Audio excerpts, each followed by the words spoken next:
misalkan udah ngomongin soal neonatus yang baru lahir, berarti parameter yang kita pakai buat penilaiannya apa?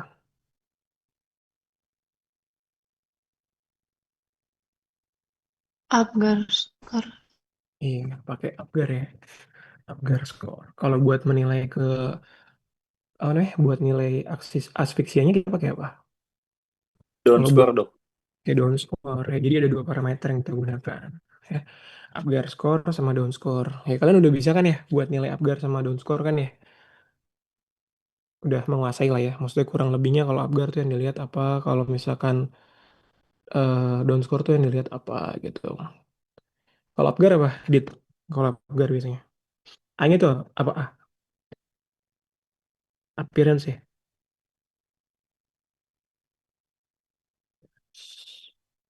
P-nya, P-nya pulse. G-nya grimace ya. A-nya lagi apa? PVT ya. Terus terakhir R-nya respiration. Ya. Kalau misalkan skor maksimal itu 2. Kalau misalkan minimal atau nggak ada sama sekali itu 0. Ya selalu seperti itu. Gitu. Ya. Jadi kalau gitu Apgar itu dari berapa sampai berapa berarti?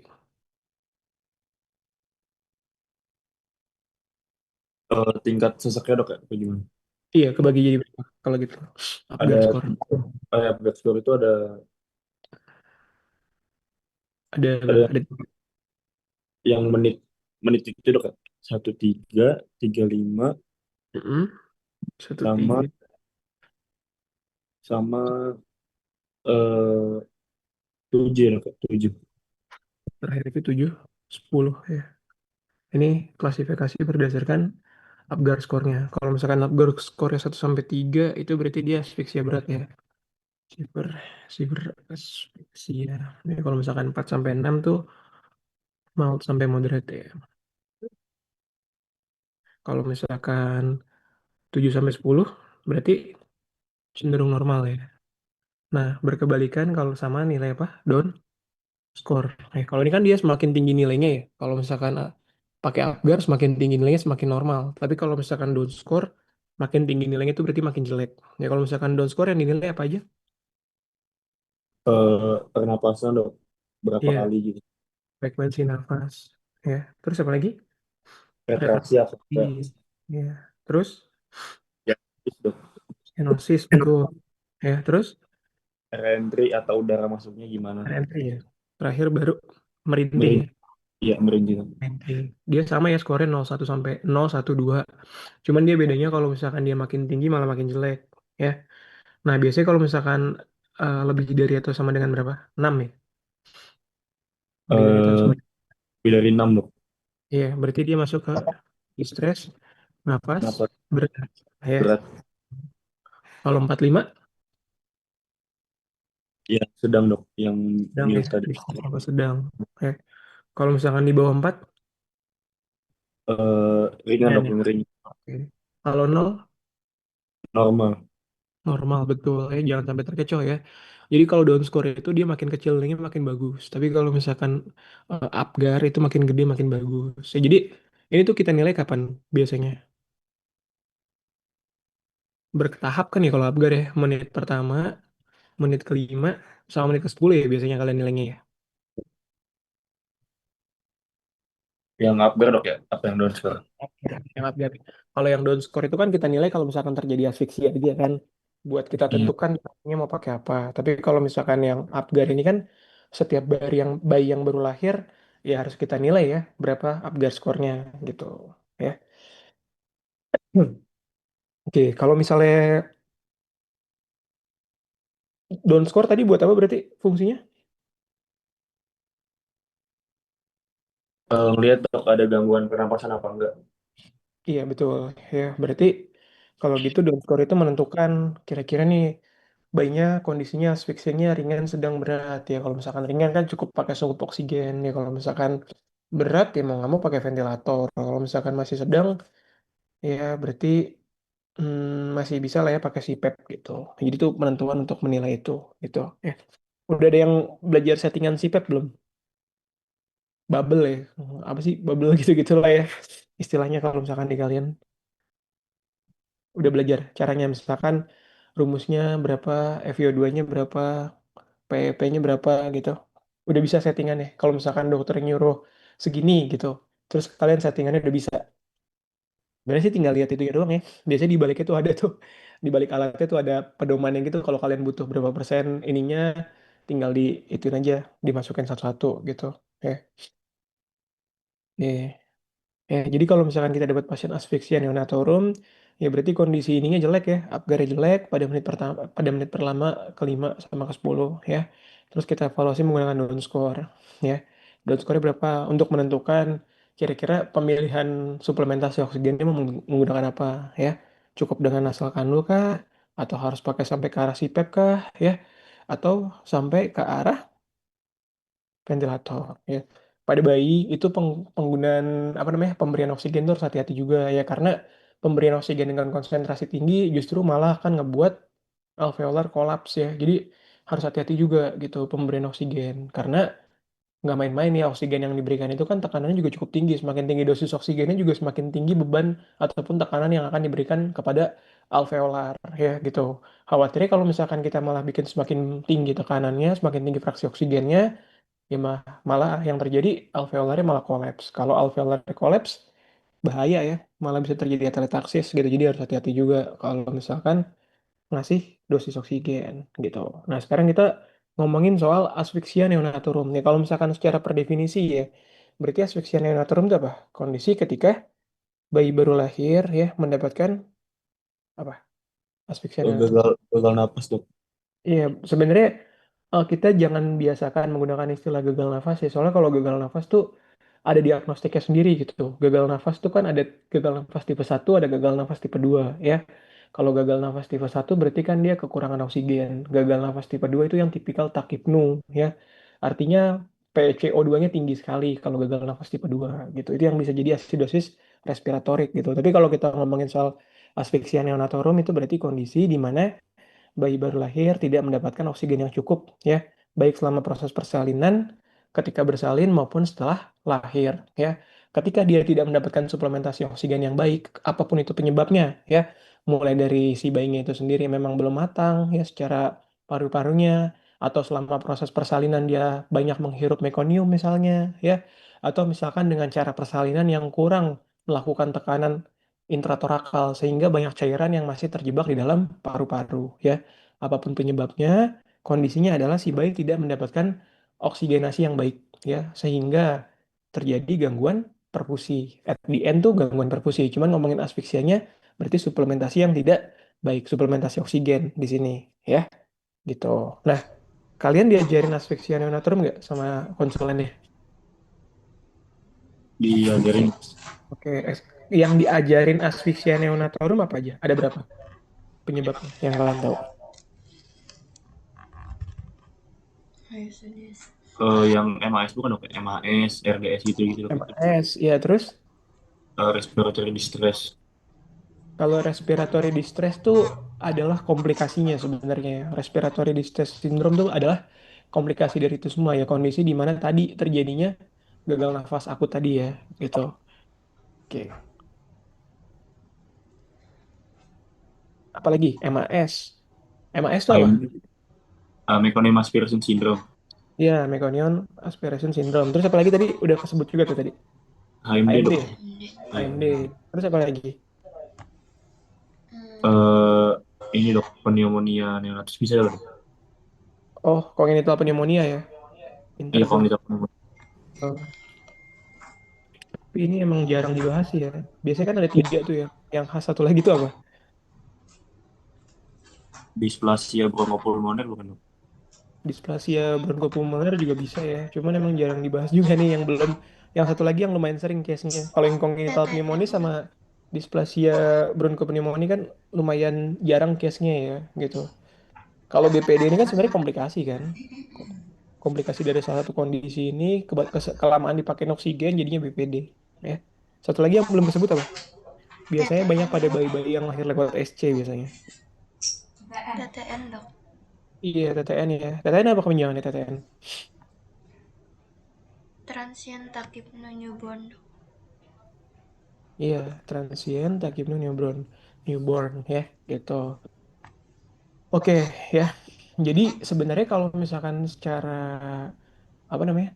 Secara dari lahirnya aja ya proses penglahiran dan lain sebagainya itu sebenarnya udah mulai kelihatan ya ini ngarai ke sini, ini ngarai ke sini, ini ngarai ke sini, yang ini ngarai ke sini, yang ini ngarai ke sini gitu. Ya. Ini kita bahas satu-satu. Ya, jadi kalian tuh nanti bisa mendiferensial diagnosis gitu ya. Yang ini kasusnya asphyxia neonatorum karena ini, yang ini kasusnya asphyxia neonatorum karena ini, yang ini kasusnya asphyxia neonatorum karena ini gitu. Jadi kalian mesti tahu ya. Oke, yang pertama kita mau ngomongin yang mana dulu ya? Yang ujian besok siapa yang ujian besok? Yang ujian besok Saya jadi dok. kapten deh hari ini deh. Gaskan Mei, yang mana Mei? Nyantai aja nggak apa-apa. Ayo, apa dulu Mei? Mau ngomongin soal yang mana dulu nih ya? Yang MAS dok. MAS itu apa? Mekonium aspirasi Meconium sindrom. aspiration syndrome ya. Berarti sindroma aspirasi mekonium ya. Oke, dari namanya aja kan udah jelas ya sebenarnya sindroma aspirasi mekonium. Berarti yang sebenarnya terjadi itu apa berarti kira-kira?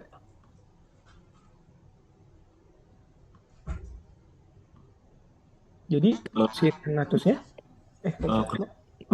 kena itu dok ya apa? Mekoniumnya dok dari si mekonium bayi mendalam mekoniumnya sendiri. Betul. Jadi si mekoniumnya itu masuk ke dalam saluran pernafasan ya.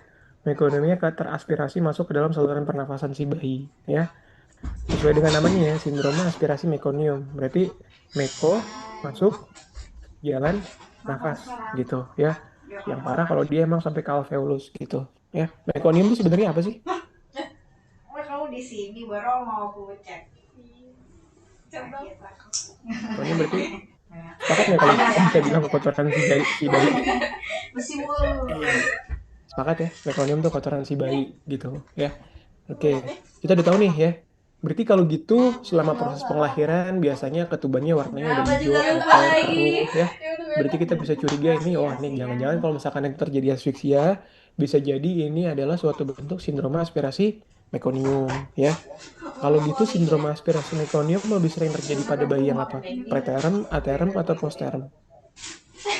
Posterum. Terus pada si Betul, aku yang kayak lebih sering lihat terjadi pada pas kasus ada story. posterm ya. Jadi lebih cenderungnya lebih sering terjadi pada bayi yang posterem ya. Kalau aterm mungkin terjadi nggak? Mungkin aja ya kalau kasusnya persalinan lama ya kita kan nggak pernah tahu gitu kalau atau KPD gitu bisa jadi aja gitu ya. Tapi lebih dominannya terjadi pada kasus yang posterem. Kalau aterm mungkin nggak?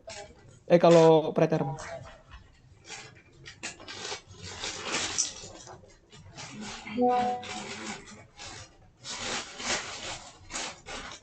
Saya enggak dok ya, tapi dominannya lebih ke apa tadi yang Poster. pos. Ya, kalau preterm kemungkinannya nggak terjadi ya, karena kalau pada kasus preterm biasanya bayinya belum ngeluarin mekonium ya. Ini kan ada syaratnya ya, buat terjadi ini ya wajib si bayinya udah ngeluarin kotorannya yang masuk ke dalam si cairan amnion ya, dan masuk ke dalam cairan itunya tuh ya, cairan ketubannya gitu. Ya kalau misalkan bayinya belum ngeluarin mekonium, sindrom aspirasi mekonium akan terjadi apa enggak? Nggak akan terjadi ya. Siapa bayi yang paling sering ngeluarin mekonium selama di intrauterin? Yaitu adalah si bayi-bayi posterem gitu. Bisa kedeteksi lewat USG nggak ini?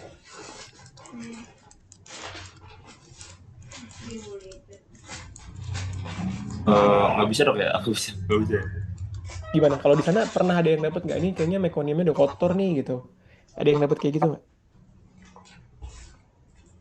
Enggak sih dok, belum ada nih. Nggak So, ada ya. Nah, tapi kalau misalkan ICA bisa diukur nggak lewat USG? ICA. Aku lagi cek. Ini siapa yang mau? Tahu nggak ICA itu apa? Nggak tahu dong. Alas. Belum itu tahu tuh dong. eh, cairan apa namanya? Cairan itu dok. Nggak tahu. Iya, indeks cairan amnion ya. Indeks cairan amnion. Berarti kita bisa nilai Nggak tahu tadi sih nih jadi kira-kira baru bayinya ini kekurangan tiba-tiba. cairan ketuban apa enggak Soalnya gitu. Tapi kalau misalkan kekeruhan ini agak kompleks juga ya, meskipun beberapa USG bisa menggambarkan nih kekurangan cairannya gitu ya. Oke. Terus kira-kira yang khas daripada sindrom aspirasi mekonium ini apa?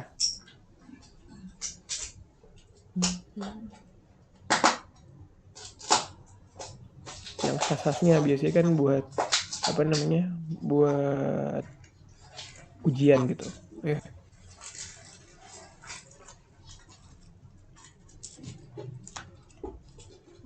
Warnanya dok, warna kulitnya. Apa? Warna kulit ya dok ya, cyanosis ya dok ya, biasanya. Kalau cyanosis kan umum ya. Biasanya kalau misalkan pada kasus MAS ini, kalau misalkan bayi postpartum tuh pas lahir biasanya kelihatannya gimana sih? Sesak, sesak. Tanda-tanda postmatur tuh biasanya apa? Sesak Ini nggak sih tua kamu dok, dia? kulitnya kering. Iya kayak gitu ya, tanda-tanda yang bulunya banyak ya. Makan yang Terus udah mulai ada ini makan.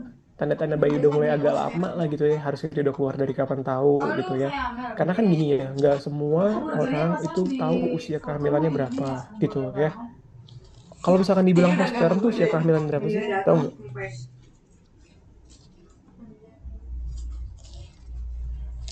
Kayaknya boleh jadi kayaknya. Iya. Ada yang tahu nggak postpartum? Lebih dari Bisa kalian lebih dari 40 minggu dok ya, 40 Lebih mingguan. daripada Burgernya yang enak itu kalau 42 minggu ya, McD-nya yang dengan bukan harga 40 minggu ya. Lebih dari Burger mie 42 ya. minggu ya kalau postpartum itu ya. Jadi ini adalah yang kita curigai takut terjadi sindrom aspirasi mekonium ya. Oke. Terus apa lagi kira-kira? Ayo, apalagi MAS. Itu dulu atau ada yang mau ditambahin lagi terkait dengan sindrom aspirasi mekonium?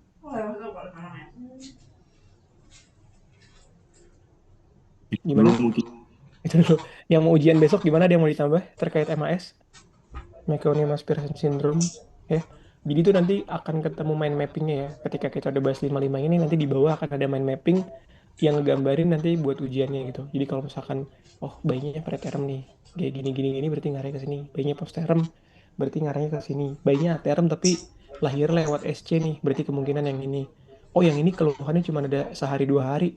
Pas hari ketiga udah bagus lagi nih berarti ngarahnya ke sini gitu. Nanti akan kebentuk mind mapping seperti itu gitu ya. Kurang lebih kalau untuk masalah sindrom aspirasi mekonium, kurang lebih seperti ini ya. Yang paling khas pada saat proses bersalin kita bisa lihat ya, cairan ketubannya itu warnanya udah hijau, keruh, kotor ya. Warnanya itu udah nggak bagus karena udah bercampur sama kotoran si janin ya. Terus ketika kita lakukan pertolongan pertama pada pada resusitasi neonatus, biasanya di jalan pernafasannya di mulut, di hidung itu banyak tuh cairannya pas kita lakukan suction ya. Kita lakukan suction endotracheal dan lain sebagainya tuh isinya cairan hijau semua gitu ya. Jadi itu ciri-ciri daripada sindrom aspirasi mekonium ya. Oke, kalau misalkan HMD apa? HMD. Hyalin membran, ini membran disease dok. hyalin membran disease. Hyalin membran disease ini apa sih? Taruhnya. Taruh DS ya? Disease. Berarti sebenarnya kalau ini dia itu kan kalau yang tadi berarti masuknya mekonium ke saluran pernafasan. Kalau yang ini apa berarti? Hyalin membran disease. Ininya pematangan Kondisi parunya dulu. Kondisi ketika bayinya sama sih dok, cuman dia kayak kekurangan zat, kekurangan surfaktan dok ya. Iya kurang nah, surfaktan. ya. Kondisi imaturitas dari paru ya, dari paru. Nah, Di mana terjadi defisiensi apa? biasanya di praterum. Surfaktan. Iya, Ya, karena dia gitu. kurang. Oke, berarti lebih sering terjadi Gejalanya pada sama bayi yang kayak apa nih? PPS. Aterem, posterem, apa preterem? Kan kita Bedanya ngomongin masih soal kan imaturitas dia nih. parunya Berarti doang. sebenarnya secara usia bayinya udah oke apa belum buat lahir? Dia emang belum dok. makanya Belum. katanya Berarti dia lebih sering kita temukan pada bayi yang diemin aja. Preteram. Soalnya nanti dia Serum kan? gitu. Bayi-bayi preterm yang mengalami asfiksia neonatorum, curiga kita kuatnya ke arah HMD. Ya, hyalin membran disease ya. Nah, kalau sebenarnya kalau misalkan ngomongin pemeriksaan fisik tuh hampir-hampir mirip ya. Biasanya kan ini kan ngomongin asfiksia neonatorum. Ini tuh sama kayak ketika kita ngomongin sindroma nefrotik gitu, ya kan? Sindroma nefrotik kan ada yang FSGS, ada yang membranosa, ada yang minimal change. Cuma kan secara gejala semuanya sama ya. Ada apa namanya? Bengkak, proteinuria, hipoalbumin, ya dislipidemi gitu. Nah, si asfiksia neonatorum sebenarnya gambaran bayinya tuh kurang lebih sama. Kenapa kurang lebih sama? Karena intinya mereka semua tuh mengalami asfiksia gitu loh ya, mengalami gangguan pernafasan, mengalami gangguan suplementasi oksigen. Cuman bedanya kondisi patologisnya sama kayak sindroma nefrotik ya. Semuanya sama gambaran klinisnya gitu. Cuman tuh ada yang ternyata gambarannya minimal change ya. Ada yang gambarannya vokal segmental ya, sama kayak ini. Ini juga kayak gitu ya. Ternyata ini tuh HMD loh, yang ini tuh asfiksia karena sindroma mekonium, yang ini tuh asfiksia gara-gara TTN, yang ini tuh asfiksia gara-gara HMD gitu ya. Nah, ngebedainnya gimana? Ngebedainnya berdasarkan gimana kronologisnya ya, usia lahirnya berapa ya, terus waktu proses persalinannya seperti apa ya, terus pada pemeriksaan penunjang ketemunya apa gitu ya. Jadi kalau misalkan ngomongin MAS sama HMD, kalau misalkan kita nggak tahu apa-apa, kita cuma ketemu bayi sesek gitu doang, bayi asfiksia gitu ya, tanpa kita tahu, kita tanya riwayat sebelumnya seperti apa, ya pasti kita akan bilangnya dia sebagai satu bentuk asfiksia neonatorum ya gitu. Atau kalian mungkin ada yang bilangnya mungkin neonatal respiratory distress syndrome kayak gitu-gitu ya. Tuh. Enggak. Oke. Jadi kalau misalkan yang HMD itu kondisi kondisi imaturitas dari paru di mana terjadi defisiensi surfaktan. Sering terjadi pada kasus bayi preterm, udah pasti itu ya. Gitu. Terutama kalau misalkan usia kehamilannya kurang dari berapa? 34. Udah. Ya, betul ya, 34 itu kita udah wanti-wanti banget. Tapi yang benar-benar bisa defisiensi surfaktan absolut itu bisa 28 minggu ya. Gitu. Biasanya kalau usia kehamilan di bawah 28 minggu tuh kalau nggak masuk pematangan paru agak berat sih ya. Pernah nggak dapat pasien preterm dimasukin pematangan paru dulu ibunya? Pernah?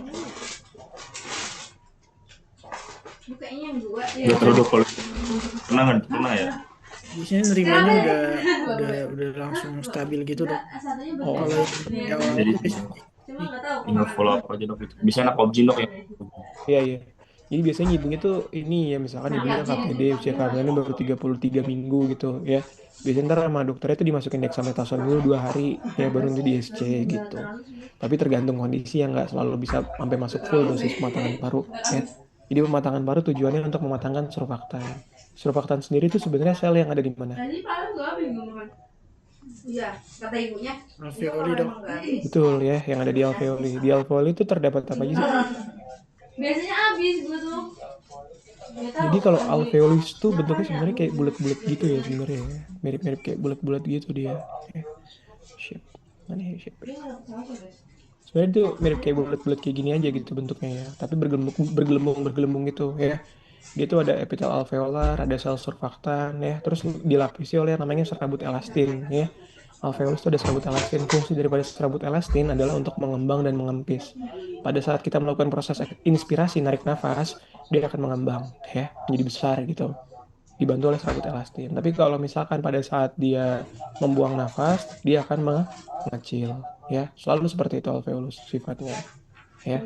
Nah, kalau surfaktan sendiri fungsinya itu untuk mempertahankan cairan alveolar sehingga pada saat inspirasi dan ekspirasi tidak terjadi yang namanya kelebihan tekanan yang tidak menyebabkan alveolusnya menjadi kolaps. Kalau tekanannya terlalu tinggi, dia akan gagal untuk mengembang dan mengempis ya, sehingga alveolusnya disebut dengan keadaan kolaps. Itu fungsi daripada surfaktan sendiri ya, gitu. Nah, kalau HMD ini patogomoniknya pakai pemeriksaan apa sih? Kita tahu dia HMD gitu. Dari anamnesa ya, tadi kan udah jelas ya, dia pada kasus preterm lebih dominan gitu ya. Tapi pada kasus preterm kan bisa terjadi asfiksia yang lain juga ya kan. Nah, buat bedain dia sama yang lain tuh biasanya gimana? Assalamualaikum kedengaran kalau gue. Assalamualaikum. Dari AGD-nya dok. Pemeriksaan AGD gimana? Kalau AGD itu nanti kita jatuhnya tuh akan menentukan dia tipe gagal nafasnya ya. Jadi kita akan menentukan tipe gagal nafas. Artinya kalau kita menentukan tipe gagal nafas, kita tidak akan membicarakan masalah penyebab biasanya. Lebih cenderung membicarakan masalah klinis dan prognosis. Ya, lebih ke arah sana sebenarnya ya. Klinis, diagnostik, dan prognosis. Tapi kita tidak tahu nih, kalau lihat dari gambaran AGD, dia itu karena HMD, dia itu karena MAS, dia itu karena pneumonia. Kita nggak tahu kalau kita lihat dari gambaran AGD ya. Gitu. Berarti yang pertama kita pakai modalitas dong ya. Pakai ronsen toh toraks ya, pakai ronsen toraks gitu. Coba Mesaroh, kalau berdasarkan ronsen toraks HMD ada berapa grade? Nanya apa?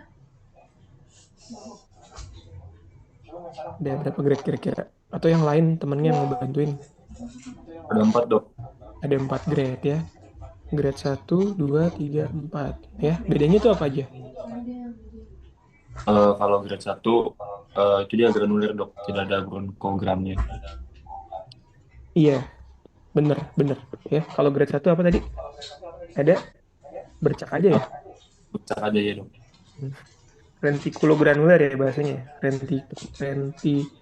Retikulogranular. Ya, jadi ada bercak bintik-bintik putih gitu ya.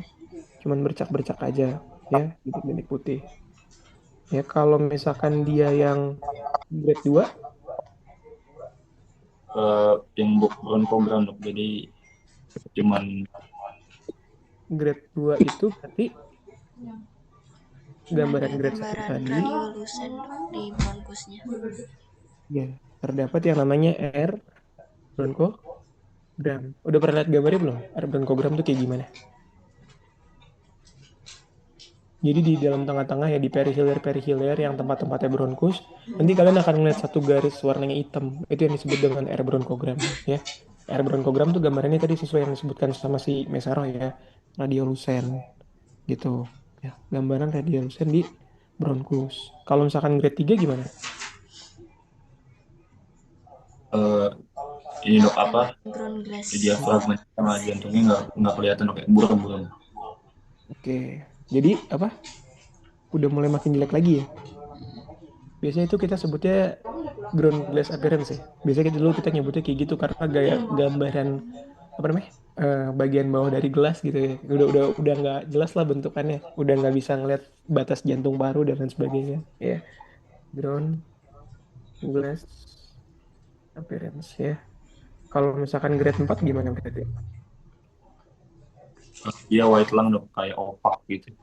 White Nggak lung. kali. Iya, white lung tuh kayak paru-parunya opak dok, putih gitu. Semua ya. Kayak Gitu. dia semuanya dok. Udah putih ya. Kalau misalkan nanti kalian ketemu langsung ya. Ya, Karena gue kirimin itu screenshotan. bronkogram.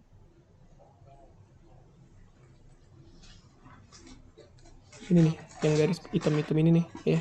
Ini namanya arna bronkogram, ya. Yang garis-garis hitam ini. Nih, ya. Ini kan banyak banget nih di bronkusnya tuh. Ada bercak-bercak hitam ini, ya. Udah bisa baca ronsen kan? Dikit-dikit. Dikit-dikit dok, saat belum masuk Dikit-dikit nih. radiologi. Yang hitam-hitam ini ya, hitam-hitam ini nih yang garis-garis hitam. Ini merupakan R bronkogram, ya. Kalau misalkan bercak retikulogranuler,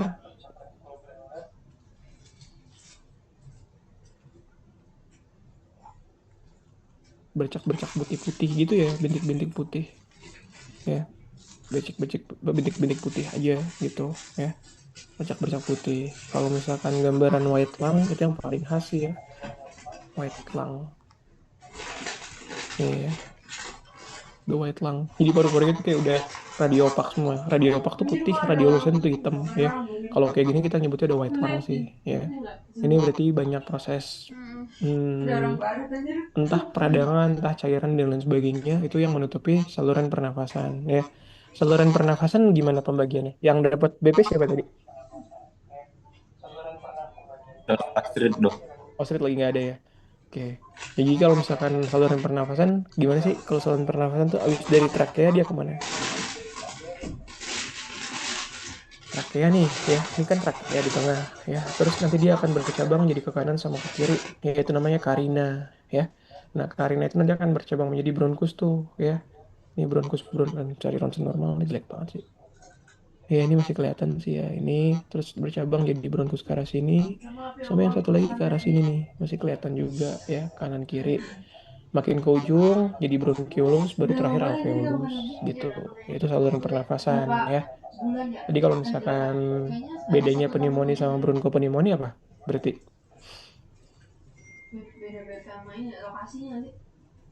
Lokasinya dok. lokasinya ya. Kalau pneumonia itu apa? Bronkopneumonia itu apa? Kalau bronkopneumonia di bronkusnya dia. Iya, kalau bronkopneumonia itu fokusnya biasa di bronkus sama alveolusnya ya. Tapi kalau pneumonia itu kita ngomongin paru-paru secara utuh ya, secara keseluruhan gitu. Jadi bronkopneumonia bagian dari pneumonia atau pneumonia bagian dari bronkopneumonia. Bronkopneumonia itu versi lebih berat dari pneumonia Di dok. parenkim. Jadi bronkopneumonia bagian dari pneumonia ya, gitu. Enggak, Nah, lebih ke kalau pneumonia. misalkan kita ngomongin di ronsen tangan pak infiltrate pada lobus kanan paru secara keseluruhan, kita akan gambarkan dia sebagai pneumonia atau bronkopneumonia. Pneumonia dok. Lebih ke Keseluruhan. pneumonia ya karena dia udah kena secara keseluruhan. Kita nggak bisa memastikan lebih spesifik lagi. Tapi kalau misalkan dibilang tampak opasitas ataupun konsolidasi inhomogen pada lapang paru tengah bawah gitu, misalnya tengah kanan bawah misalnya, itu kita masih bisa sugestif bronchopneumonia gitu karena lokasinya lebih kecil, lebih spesifik pada saluran pernafasan tertentu gitu ya. Oke, jadi kalau HMD itu berarti ketika kita tahu dia itu biasanya pada bayi prematur ya. Ciri-cirinya gimana? Ya udah, ciri-ciri bayi prematur kurang bulan ya. Dia tidak aterem gitu. Terutama kita lebih ini lagi kalau misalkan usia kehamilannya kurang dari 34 minggu tuh. Benar tadi kata Adit ya. Atau bahkan yang udah kurang dari 28 minggu itu udah jelas banget deh kalau kurang dari 28 minggu. Ya, terus kita juga bisa tanyakan apakah sebelum proses persalinan masuk kematangan paru atau enggak. Ya, HMD ini sangat berkaitan dengan prematur. Kenapa? Karena HMD sendiri atau hyaline membran disease itu merupakan suatu kondisi asfiksia neonatorum yang diakibatkan oleh defisiensi surfaktan. Ya, defisiensi surfaktan ini terjadinya pada bayi-bayi prematur, di mana terjadi imaturitas dari paru-parunya. Ya, gitu. Surfaktan fungsinya buat apa? Buat menjaga tekanan alveolar pada saat proses pernafasan agar tidak kolaps ya gitu. Nah, HMD sendiri ya itu sebenarnya kita bisa confirm pakai pemeriksaan radiologi ya. Nanti dari radiologi akan kelihatan tuh. Biasanya dokter radiologi langsung nulis tuh HMD grade 1, HMD grade 2, HMD grade 3, HMD grade 4 ya. Biasanya tapi dokter pengirimnya atau dokter anak atau dokter umumnya nambahin catatan klinis di pengantar ronsennya gitu ya, bayi preterm gitu. Nanti dokter radiologinya berani tuh buat ngasih kesan sugestif HMD grade 1, sugestif HMD grade 2 gitu. Ya, ada pemeriksaan lain nggak sih kira-kira buat ini HMD? Nggak tahu ya masih dilakukan apa enggak, cuma kalau zaman dulu tuh bisa dibandingin rasio antara desitin dibandingin sama itu tuh, sama apa namanya yang jaringan bagian luar dari alveolus ya, sphingomyelin nggak masalah. Jadi dibandingin gitu ya, normalnya itu harusnya 2:1 ya, tapi kalau misalkan kurang dari 2:1 itu berarti curiganya dia HMD ya. Artinya belum belum apa belum ATM, belum siap gitu Gua ada selnya terakota ya. orang. Jadi tadi kan alveolus itu kan gini ya, ini kan alveolus ya. Nah yang di bagian dalamnya itu lapisan si ininya, lesitinnya, lapisan luarnya namanya sphingomyelin. Itu ntar dibandingin gitu jumlahnya ya. Kalau misalkan dia kurang dari 2:1 ya, itu curiganya berarti dia HMD gitu. Itu pemeriksaan penunjang yang invasif ya gitu. Tapi nggak tahu deh masih dilakukan apa enggak ya sekarang gitu. Terus apalagi Lanjut. Oh, nggak banget gua. apalagi nih, TTN ya yang paling sering juga ya. Kalau TTN tuh apa sih?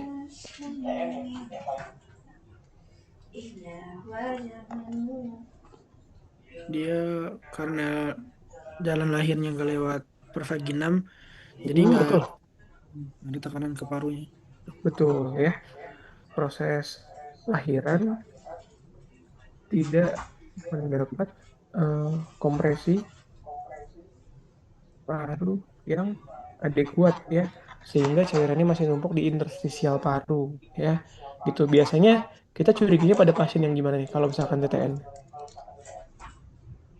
S lebih lebih bulan kok kayak orang eh, SC. SC ya, kita curiganya kenapa? Karena kalau pada SC biasanya dia tidak akan melewati dekompresi daripada pintu panggul itu ya, pintu bawah panggul itu ya, tulang simfisis pubis sama tulang promontorium itu ya. Itu kan nanti dia akan melakukan kompresi pada dada si bayi ya. Kompresi itulah yang akan membantu untuk membuang-buang cairan sisa dan sebagainya ya. Jadi TTN. Nah, berarti TTN ini gimana sifatnya kalau misalkan kayak gini? Namanya juga TTN ya. TTN tadi apa kepanjangannya? Mei? Transien ya. Transien itu berarti artinya apa kalau transien? Menetap apa cuma cuma sekejap aja gitu, cuman sebentar terus dia hilang. Kalau transien. Bentar dok terus hilang. Ya, cuma sebentar, habis itu nanti dia sembuh dengan sendirinya. Ya, yang paling penting cuma suplementasi oksigen, dijaga potensi RW-nya aja. Ya, berarti di antara tiga ini ya, di antara MAS, HMD, sama TTN, kira-kira yang prognosisnya paling baik yang mana? TTN dong. TTN dok. Ya, kemungkinan prognosisnya yang paling baik itu TTN ya. Dia bisa membaik dalam hitungan waktu 1 sampai 2 hari ya. riwayat resikonya apa? Biasanya lahirannya via lagi. Biasanya lahirannya SC ya. Biasanya SC gitu. Patofisiologinya karena kurangnya kompresi dada ya. Sehingga cairannya tidak bisa keluar secara maksimal ya. Ketika nanti udah lahir tapi dia lewat SC, kompresi dada nggak maksimal, biasanya tinggal butuh waktu aja sampai cairannya nanti masuk ke dalam pembuluh darah diserap kembali gitu ya. Jadi TTN bisa dibilang yang kondisinya paling ringan ya. Paling ringan gitu ya. Oke. Terus apa lagi nih? Congenital pneumonia. Kalau congenital pneumonia apa tuh berarti? Boleh. Ya, terima kasih.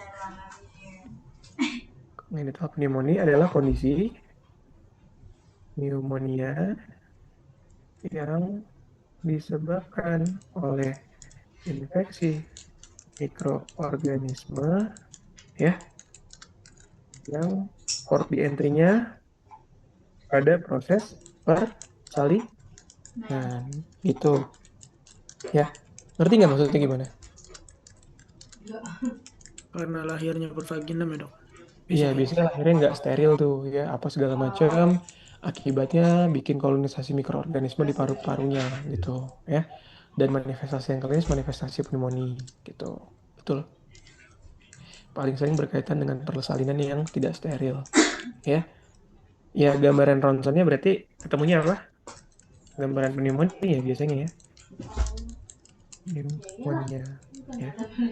Gitu. Kalau ini biasanya berkaitan dengan segala hal yang berkaitan infeksius pada saat proses persalinan ya. Eh, nggak selalu, tapi biasanya kalau misalkan ibunya cenderung kayak apa istilahnya tuh dulu? Kalau infeksi trichomonas itu apa sih namanya? Hmm, apa ya namanya tuh ya? Keluar keluar keputihan apa sih bahasa medisnya? Ada yang tahu nggak? Keluar albus ya. Plur albus, ya biasanya pada pasien-pasien plur albus bisa jadi pasien-pasien yang ibunya mengalami ISK juga bisa jadi gitu ya. Jalan lahir itu ya kan ini ya apa namanya banyak kuman-kuman juga di situ ya gitu ya. Apalagi secara anatomis ekskavasionya itu kan tipis-tipis ya antara vesika urinaria terus eh, belakangnya itu berarti uterus ya. Terus belakangnya lagi tuh jalur saluran cerna buat buang air besar. Nah itu kan cuma dibatasi sama ekskavasio. Infeksi ascending tuh mudah banget buat terjadi di situ gitu. Jadi cukup hati-hati juga ya. Oke, kalau ini sih jelas ya, ada gejala klinisnya tuh paling beda sendiri biasanya ya. Ini tuh yang ada demam biasanya, yang bayinya paling jelek tuh kondisinya biasanya ini gitu ya. Dari lahir demam, terus riwayat persalinannya nggak steril, lahiran di bidan misalkan nggak steril apa gimana, atau ibunya punya infeksi-infeksi di bagian bawahnya, kita bisa gali-gali ke arah sana gitu. Yang terakhir BPD. BPD itu apa? Ibunya jorok, betul susunya cuma dua. Tadi siapa yang Iya. Kayaknya. Displasia bronchopulmoner kan dok ya? Iya, ya, bronchopulmonary displasia. Iya. Ini Kebayang biasanya mukanya gua. bukan kondisi baru ya, maksudnya ini merupakan kondisi yang baru muncul setelah ada apa? Dia minumnya cuma ASI doang katanya. Tapi diare anaknya. Dia nggak minum sufor. Terus gue pengen Ya, bilang, biasanya gitu. dia dibersihin Pasiennya udah sama pakai si oksigen lumayan pembalut. lama gitu ya. Baru deh dia ini ya, baru dia terjadi ini gitu ya. Paling sering pada pasien HMD sih biasanya HMD dikasih oksigen lama ya, baru dia muncul ini gitu ya. Sebenarnya apa sih yang terjadi pada BPD? Ibunya jorok. Ibunya Ingat jorok, tadi Bu. O2 tadi bisa bikin apa? Cedera pada alveolus.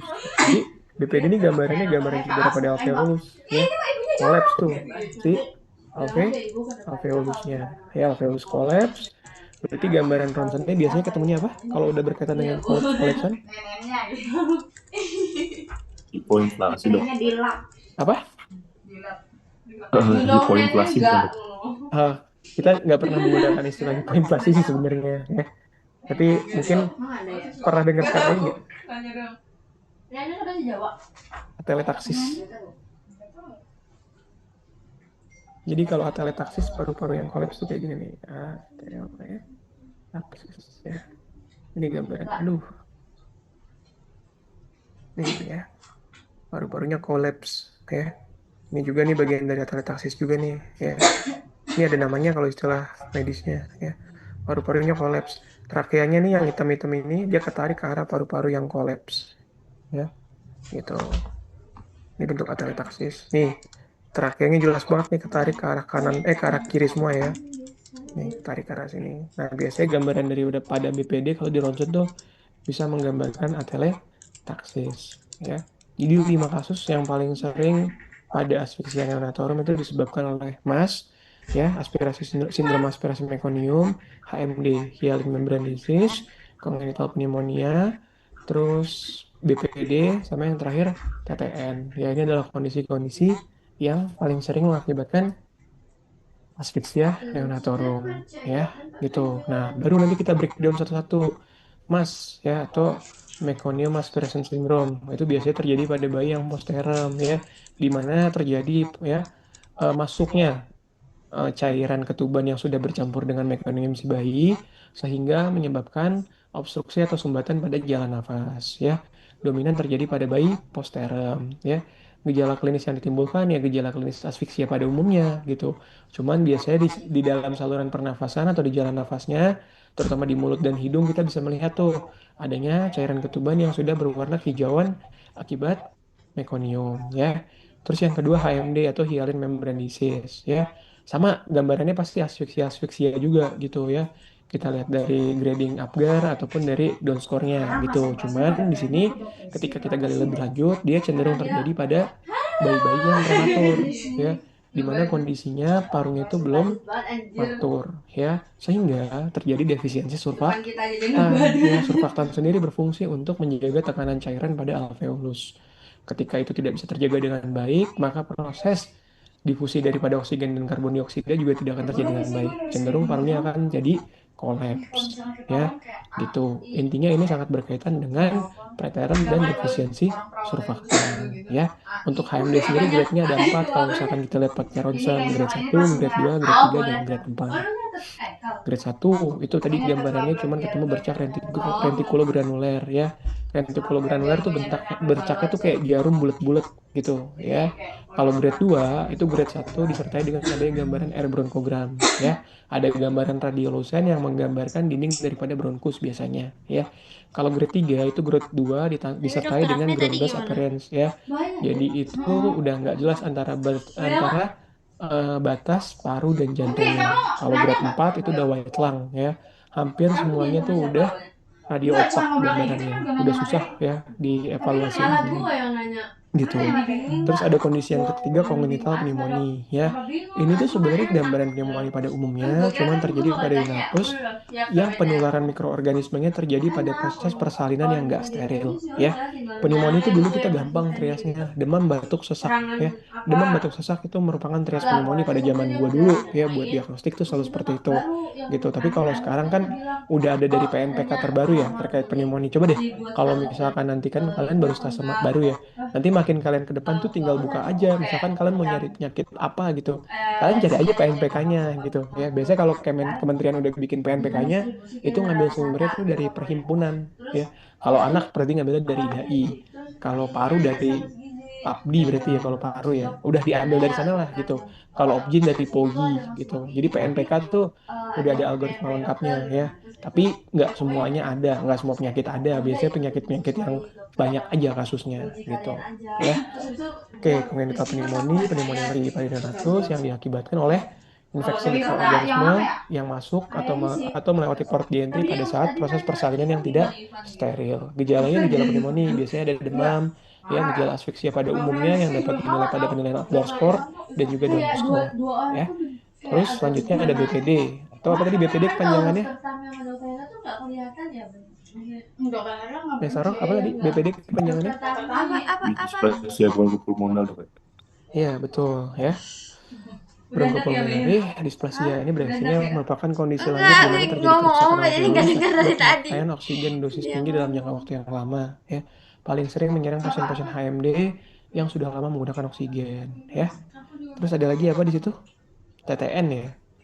TTN tuh kalau dulu kita jembatan keledainya tuh TT-nya tuh tiba-tiba gitu. Jadi maksudnya ini kondisinya sebentar aja gitu, nggak lama ya.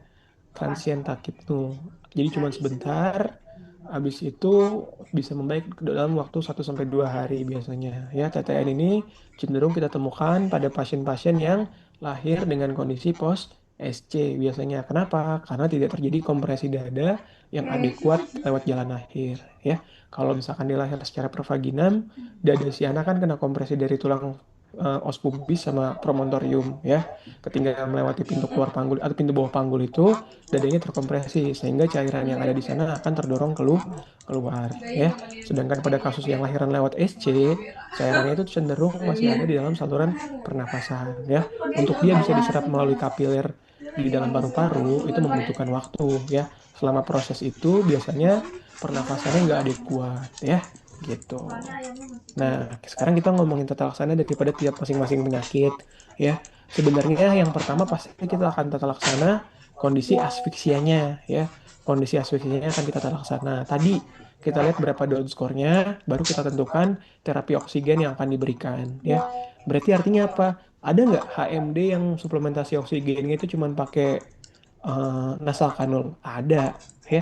Ada nggak kasus TTN yang justru pakai CPAP? Ada juga ya. Karena sebenarnya MAS, HMD, congenital pneumonia, BPD sama TTN itu merupakan penyebabnya ya. Kondisi medis penyebabnya atau diagnostik penyebabnya. Tapi diagnostik secara gejala ya, secara derajat keberatan si asfiksia dari bayinya itu beda-beda, nggak bisa sama. Artinya apa? MAS bisa lebih berat daripada HMD nggak asfiksianya? Pada saat satu kondisi bisa ya.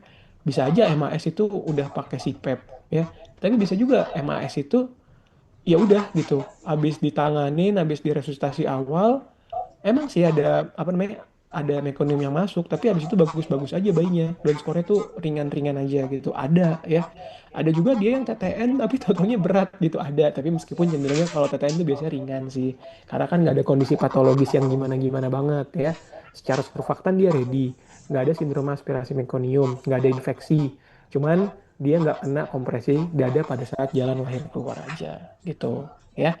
Oke, kalau MAS ini mau nggak mau nanti biasanya di ujung-ujungnya dikasih antibiotik ya.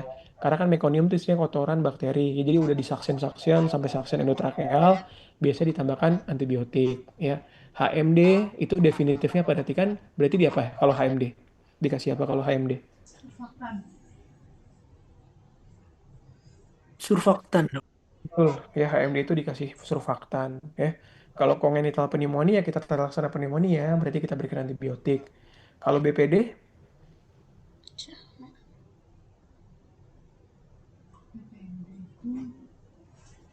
BPD ini berat ya. BPD ini kan alveolusnya kolaps ya. Berarti banyak cairan di paru-parunya. Paru-parunya kolaps. Berarti biasanya sih tata laksana awal itu kita kasih diuretik sama bronkodilator dulu ya buat ngebuka lagi si bronkusnya biar cairannya bisa keluar. Sama kita kasih diuretik juga buat buang cairan yang kejebak lewat urin gitu ya. Kadang dikasih steroid juga sih buat ngurangin gejala peradangannya juga ya gitu. Buat memperbaiki kolapsnya paru-paru, alveolus paru-paru gitu ya.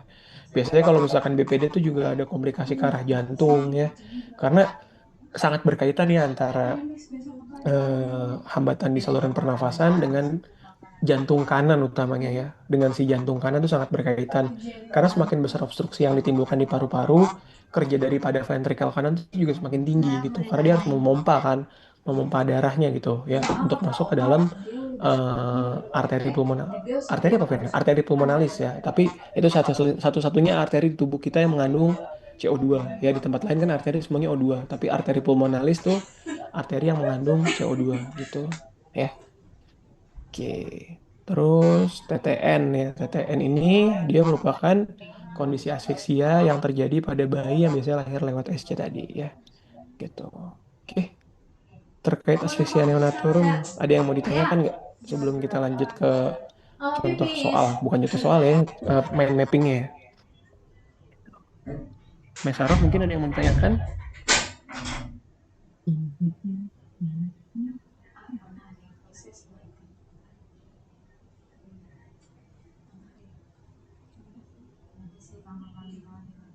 Atau udah jam-jam somnolen nih, jam segini nih.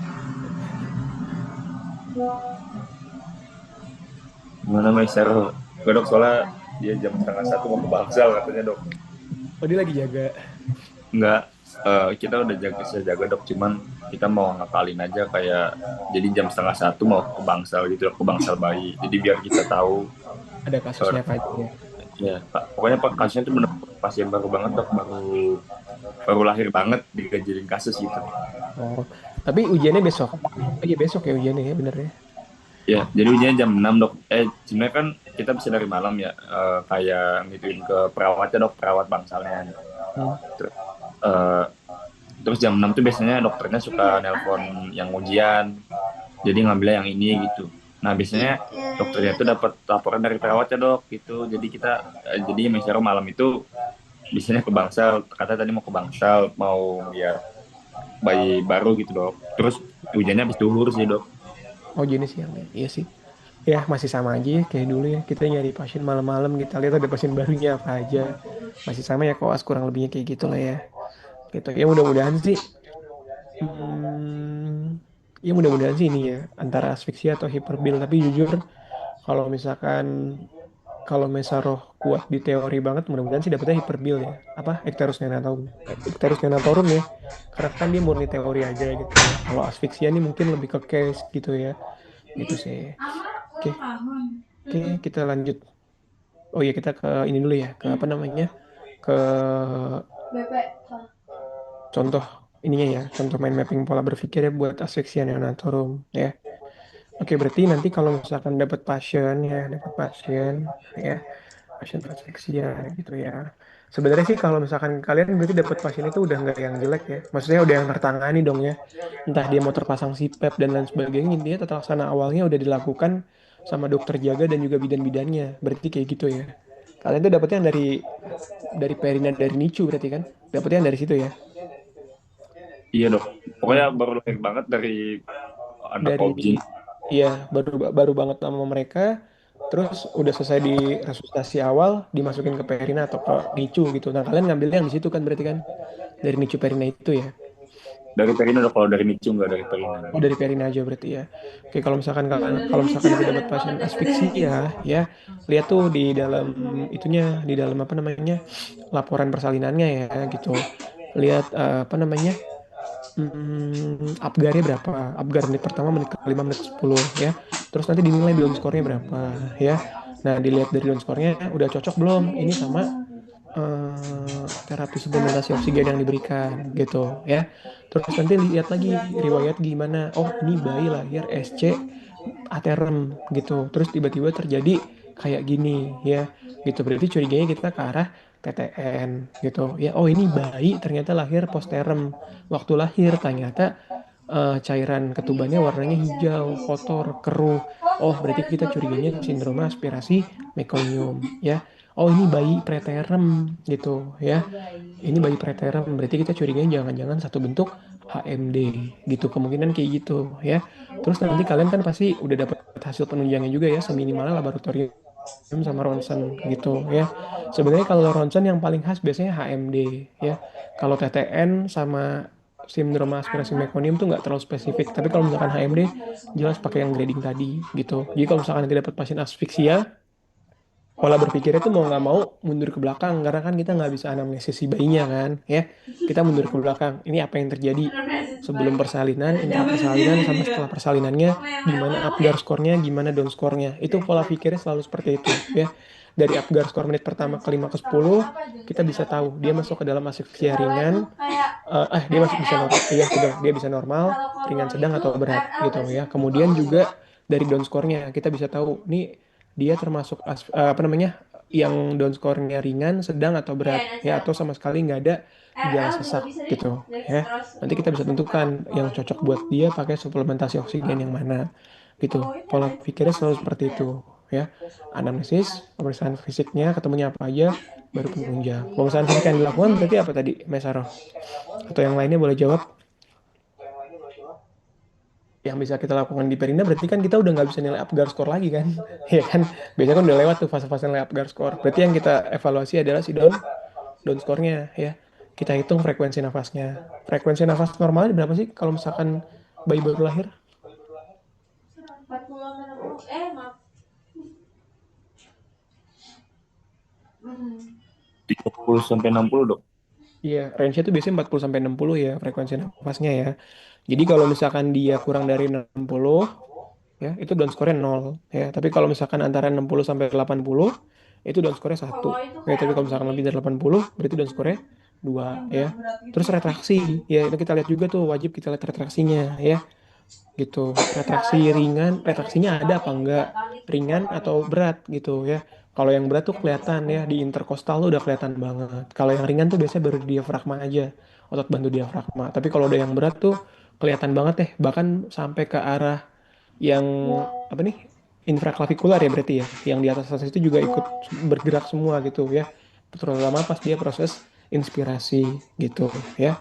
Kalau misalkan nggak ada nol, ringan satu, berat dua. Kalau sianosis gimana sianosis? Nol berarti nggak ketemu sianosis. Satu berarti sianosis hilang dengan pemberian oksigen. Dua berarti sianosis tidak hilang dengan pemberian oksigen. Ya. Kalau R-entry itu apa? Kalau udaranya dok, udaranya dia Betul. masuk Berarti kita nilainya pakai apa? Auskul? ekspektasi dok. Auskultasi ya. Nol. Kita dengar di seluruh lapang paru ada suara nafasnya. Satu, ada bagian lapang paru yang suara nafasnya kecil. Dua, berarti tidak ada udara yang masuk ya. Ketika dia lagi inspirasi tidak kedengeran suara nafasnya, itu di seluruh lapang paru, itu berarti dua nilainya. Merintih ya. Kalau dia nggak ada merintih berarti nol ya. Tapi kalau misalkan dia merintih kedengeran pakai stetoskop itu satu. Kan bukan di sini, Mel, di sini. Kalau merintih langsung kedengeran tanpa stetoskop, tanpa alat bantu dengar, itu berarti dua. Ya, udah pernah dengar suara rintihan bayi belum? Itu saya pinggang pas sakit-sakitnya Kalau banget. belum segera dengar ya, karena biasanya tidak akan terulang lagi setelah pediatrik kan. Habis lulus dari pediatrik kan udah nggak ketemu lagi kan fase ini gitu. Ya, jadi nggak akan pernah lupa tuh nanti ketika kalian nanti kerja di puskesmas, kerja di rumah sakit, ya kalian ditanya sama dokternya gimana bayinya merintih nggak gitu. Kalian nggak bingung ya, ini merintih apa Udah enggak diganti, gitu. ini yang Ya. insert lagi. Padahal Oke, ya kalau misalkan dia lebih dari 6 berarti dia yang berat ya. Ini pertimbangan intubasi ya. Kalau 4 sampai 5 aku tuh dari tadi sedang dia sakit pakai tau. CPAP. Baju kamu tuh kebalik ya. Kurang dari 4 ringan berarti pakai nasal kanul ya. Oh, dia minum serap lagi, Jang? Iya, jadi apa badan gue yang Biasanya ditanyanya sampai mana sih? Kalau misalkan ini Enggak kok sama aja. sampai tata laksana dasar aja kan ya. Nggak pernah ditanya sampai yang detail-detail ya. Gue udah Apa sampai dosis-dosis ditanyain juga biasanya. Kalau dari senior-senior gimana? tahu ngobrol sama tuh. Tuh. Kalau dari senior sih kak, kata yang karya ya kayak apa? Kayak kalau bayi Ya Allah, maafin. ya cuman ditanya dosis, nggak dosis sih kak, cuman tata laksananya aja dikasih apa, terus Ya, apa? ini buatnya mana gitu-gitu. Tata laksana awal sih yang ditanya kalau dari senior. Tahu kalau Hmm. tapi aku bisa Karena juga cerita sih kalau misalkan yang apa namanya, yang ini nih, yang kayak gini-gini ditanya penyebabnya apa, terus pada fisik diagnostik dan penunjangnya ketemu apa, terus apa yang mau dilakukan selanjutnya gitu ya. Tapi kalau misalkan dapatnya Kan emang anak semua katanya bisa. ya gitu lah, sama HP. gitu lah ya, agak ini lah, Yang creepy. ya agak-agak gitu lah ya. Punya HP. Ini si Adit kan dia mau ngambil sepsis kan habis ini kan besok buat ujian kan. Easy aja tuh. Kalem aja. Tapi kalau misalkan case-nya makin berat, biasanya ditanyanya nggak terlalu susah sih. Tapi kalau case-nya terlalu basic, biasanya ditanyanya susah sih. Ya. Jangan kepikiran kayak ngambil asma gitu. Asma gampang nih ya. Cuman ngelihat dari diagnostik kayak gitu doang. Padahal sebenarnya kan buat diagnostik asma tuh agak susah sebenarnya ya. Nggak semudah itu gitu ya. Nggak gampang buat diagnostik asma gitu. Terus asma itu kan diagnosisnya masih lengkap kan. Ya kan. Banyak nggak kasus asma di sana? Sejauh ini baru nemu satu dok. Oh Kalau berarti salah. nggak terlalu banyak ya. Mudah-mudahan sih nggak dapet tuh. Asma tuh susah sebenarnya ya. Asma tuh nggak gampang. Susah. Dan asma itu sebenarnya bukan diagnosis pertama yang kita pikirkan ketemu wheezing pada bayi atau anak ya. Gitu. Ya kalau misalkan pada bayi atau anak ada wheezing itu kita pikirkan pertama kali itu justru bronkiolitis dulu ya. Jangan langsung kepikiran.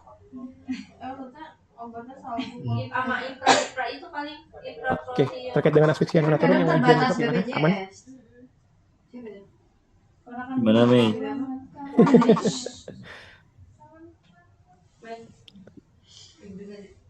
Aman lah ya, Ya mudah-mudahan ya. dengar ngomong Satu apa materi ya lagi masih kuat ya tadi? kira-kira.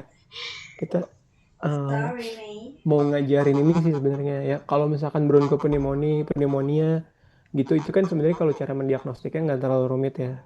Maksudnya jelas gitu ya, on the spot gitu. Tapi ada satu penyakit tuh yang sebenarnya udah ada panduan nasional diagnostiknya gitu ya, yang mesti kita pahamin. Masih kuat atau gimana? Atau mau yang anak besok aja? Terserah sih. Masih kuat, please. Masih kuat sekarang. Gas Ya, dok, gas terus masih dok. kuat aja. Masih kuat ya. Masalahnya Oke, kita belajar satu kalau lagi ya, TB pada anak besok ya. masalahnya Ini kalau ini ngeliat waktu kayaknya masih dapat bimbingan sih dokter ya. Rizky. Kita belajar lagi Gak satu akan TB bisa. pada anak. Ya nggak sih? Karena dokter Rizky selalu. Oke, ini ya. Itu Tibi. Ayo makan. Alhamdulillah. Sudah ke TV. Gue nunggu TV. Nah, kamu tapi setiap merekam kan? Gue ke kamar ya. Gue nggak rekam tapi suara kalian juga masuk tetap. Masuk iya.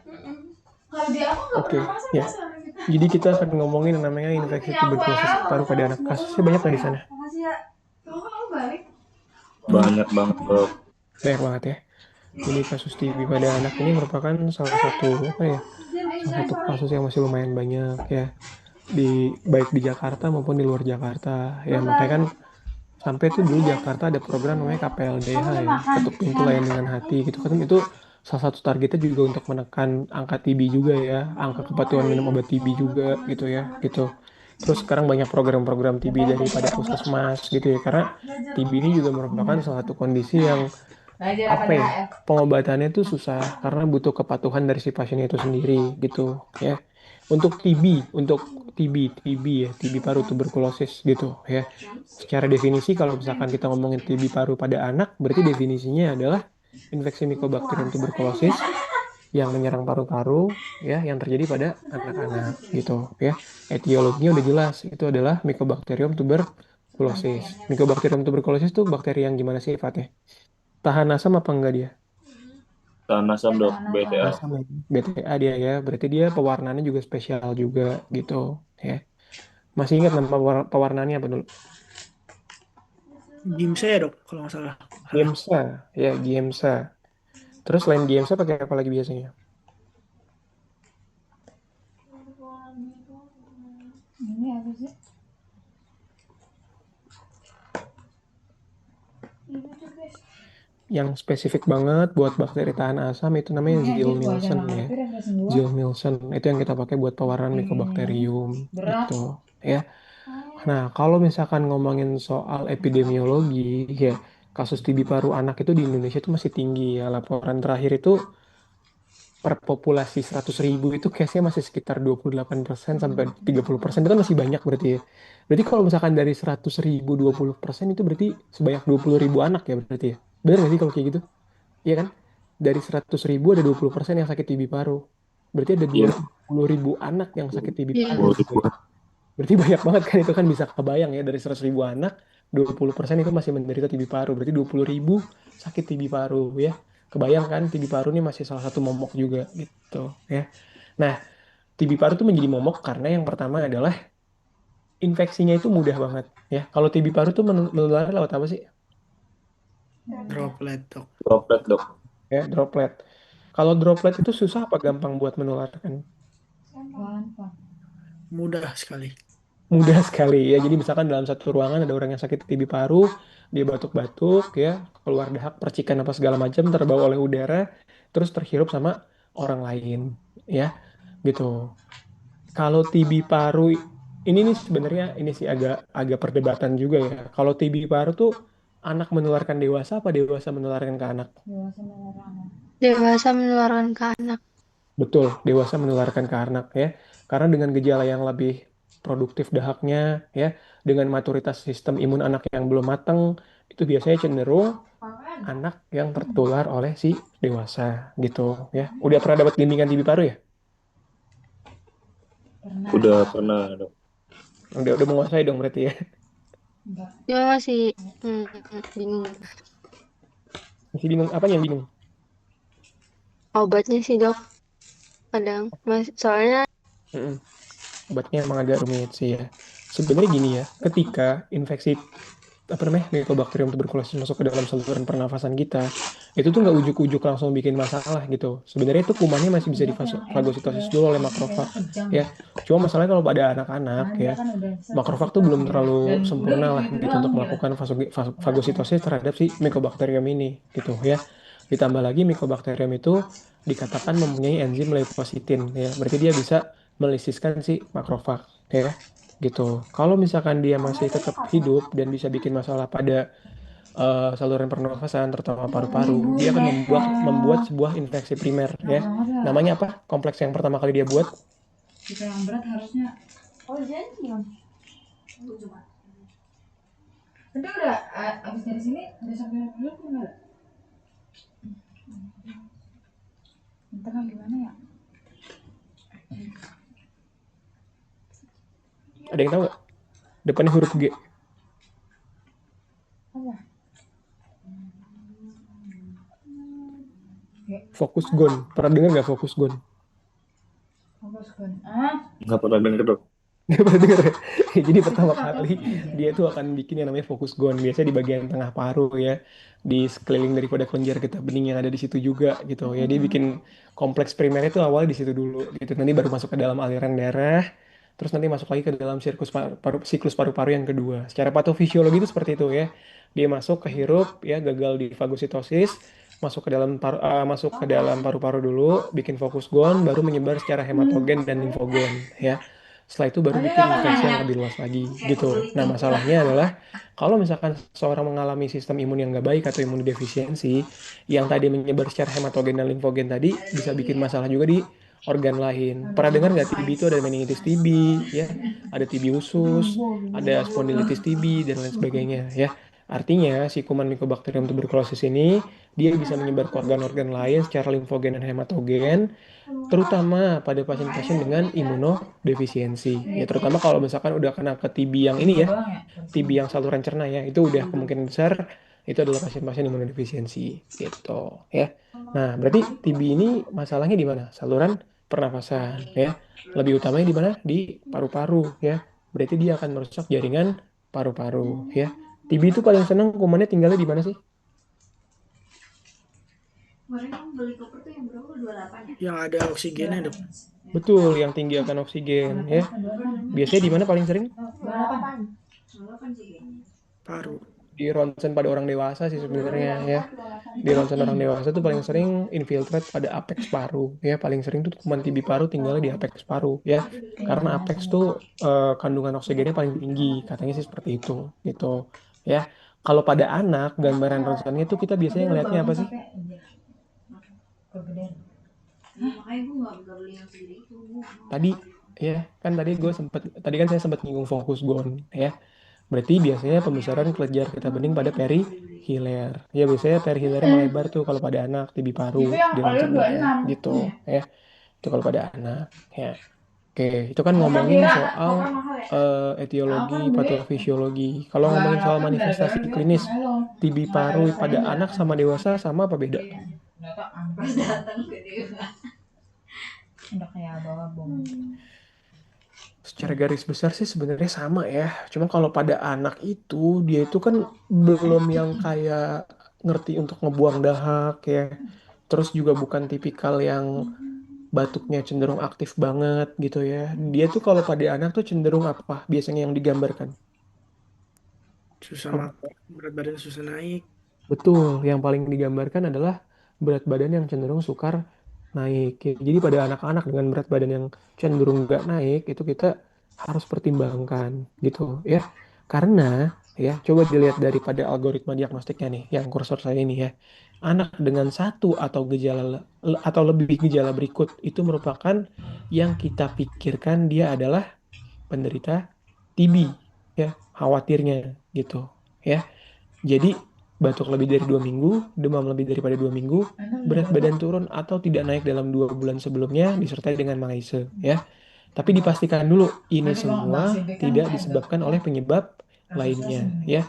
Ketika ada anak dengan kondisi salah satu dari sini atau lebih gejalanya ya datang ke IGD ya, dia lihat dulu ada tanda bahaya atau kegawat daruratan apa enggak ya. Kalau misalkan ada, ya udah kegawat daruratannya dulu aja yang diatasin gitu ya. Kegawat daruratannya dulu. Misal ada anak datang dengan keluhan demam 40 derajat ya, batuk, sesek, terus sekarang kejang gitu. Ya udah, lari ke algoritma kejang demam dulu gitu. Ya maksudnya seperti itu. Gitu. Ya kalau misalkan nggak ada, lihat yang di sini.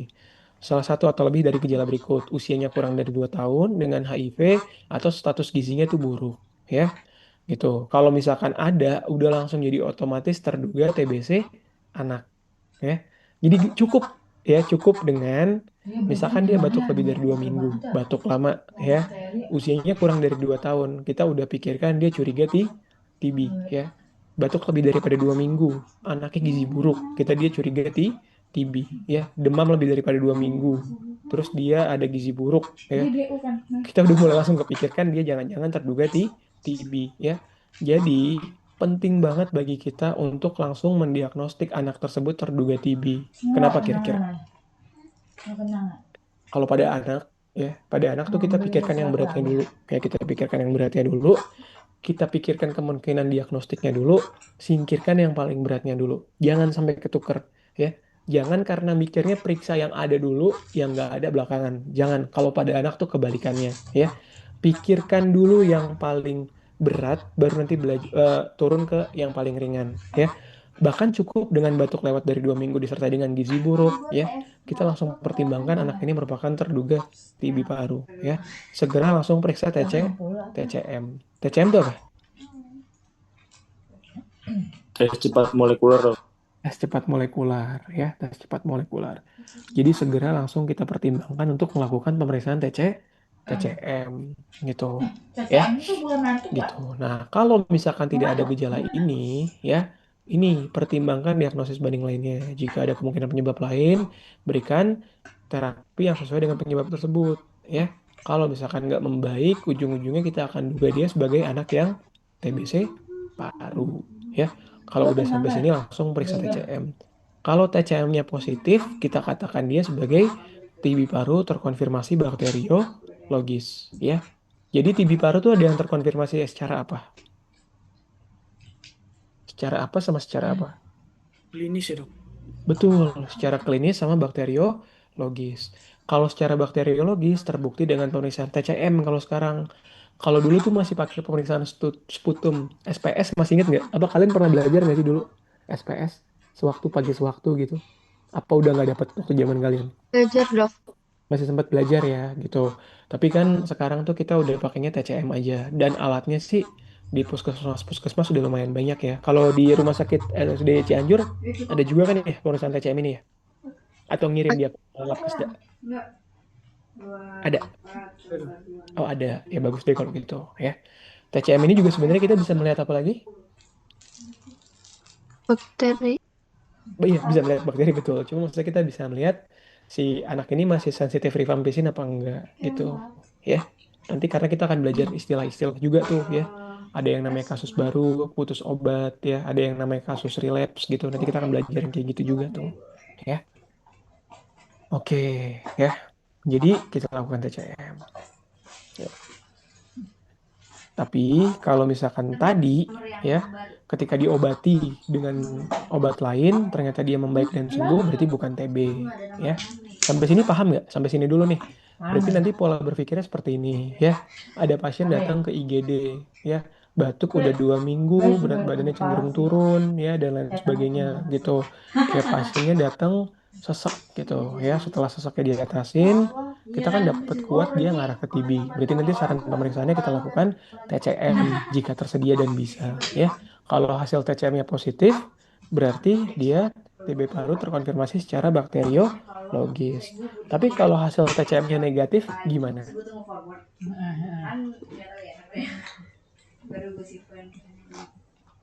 Lihat klinis. Dari skornya dok, skor ini dok. Skor apa namanya? Skor TB apa namanya? Skor Ini ya, TB. pakai skor TB. Itu. Nah, parameter skornya tuh 0, 1, 2, dan 3 ya. Apa aja sih yang dinilai?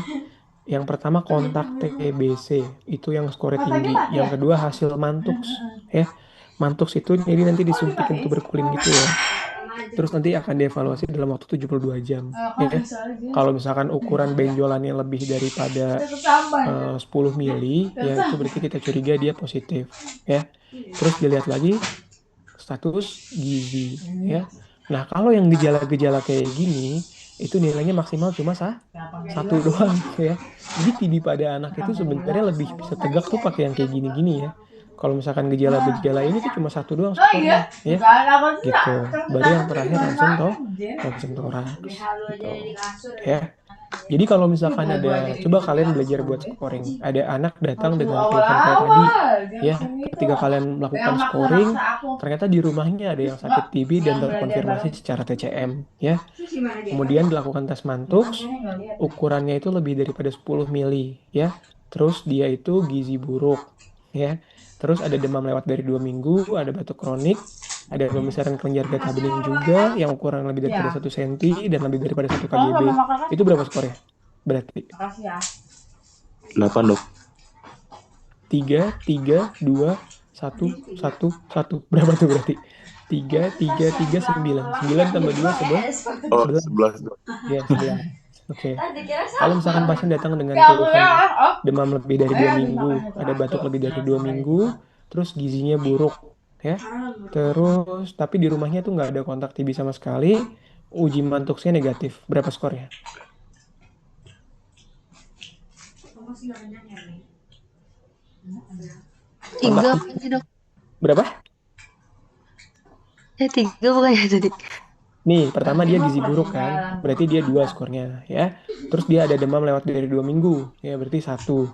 Batuk kronik, 1. 2 tambah 1 tambah 1 berapa? 4, ya. Gitu cara scoringnya, ya. Misalnya, di rumahnya ada yang sakit TB paru tapi nggak jelas terkonfirmasi secara apa, ya. Hasil dari mantuksnya, itu ternyata nggak lebih daripada ini, nggak lebih daripada 10. Anaknya gizi buruk, ya. Terus ada demam lewat dari 2 minggu, ada batuk kronik lewat dari 2 minggu, terus gambaran ronsennya mendukung ke arah TB. Berapa skornya? 7. Nah, Pintar. 7. 2, 2, 1, 1, 1. Berarti itu 7. 7. Ya. Nah, nanti kalian latihan ya buat scoring karena ini penting banget ketika TCM hasilnya negatif atau TCM tidak bisa dilakukan, ini adalah patokan utama kita buat menentukan diagnostik di TB, ya, gitu. Nah, cuman kan masalahnya kalau buat nunggu ini butuh waktu kan, uji tuberkulin, ya kan? Tapi biasanya uji tuberkulin dilakukan nggak di rumah sakit? dilakukan dok. Yang Oh, Berapa? dilakukan di sana ya. Kalau di sini nggak pernah dilakukan soalnya kita nggak dapet itunya, nggak dapet apa namanya alatnya, yang dapet puskesmas, rumah sakit swasta di sini nggak dapet, kan mahal tuh harganya kan gitu. Yang dapat dari Dinkes tuh puskesmas gitu. Jadi biasanya kalau buat uji tuberkulin kita kirim lagi ke puskesmas nanti habis pulang rawat gitu ya, gitu ya. Berarti artinya kalau misalkan dia ada kontak dengan yang terkonfirmasi bakteriologis, terus hasil mantuksnya dia positif juga, udah bisa kita bilang TB belum? Udah dok, kan tadi 6 ya. Iya, berarti kita katakan dia sebagai TB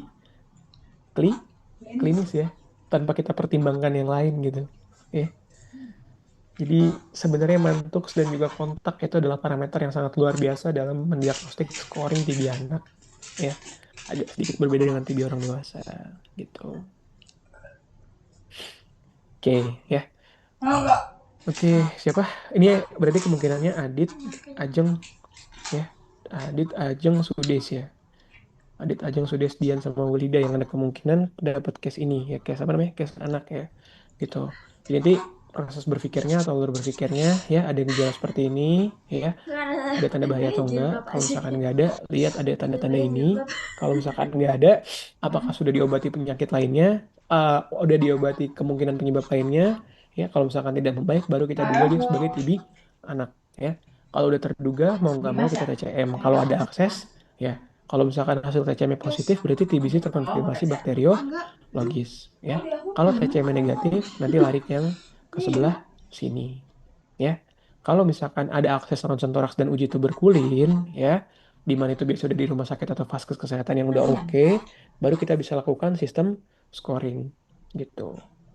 Ya, oke. Kapan kita katakan dia sebagai TB klinis? Apabila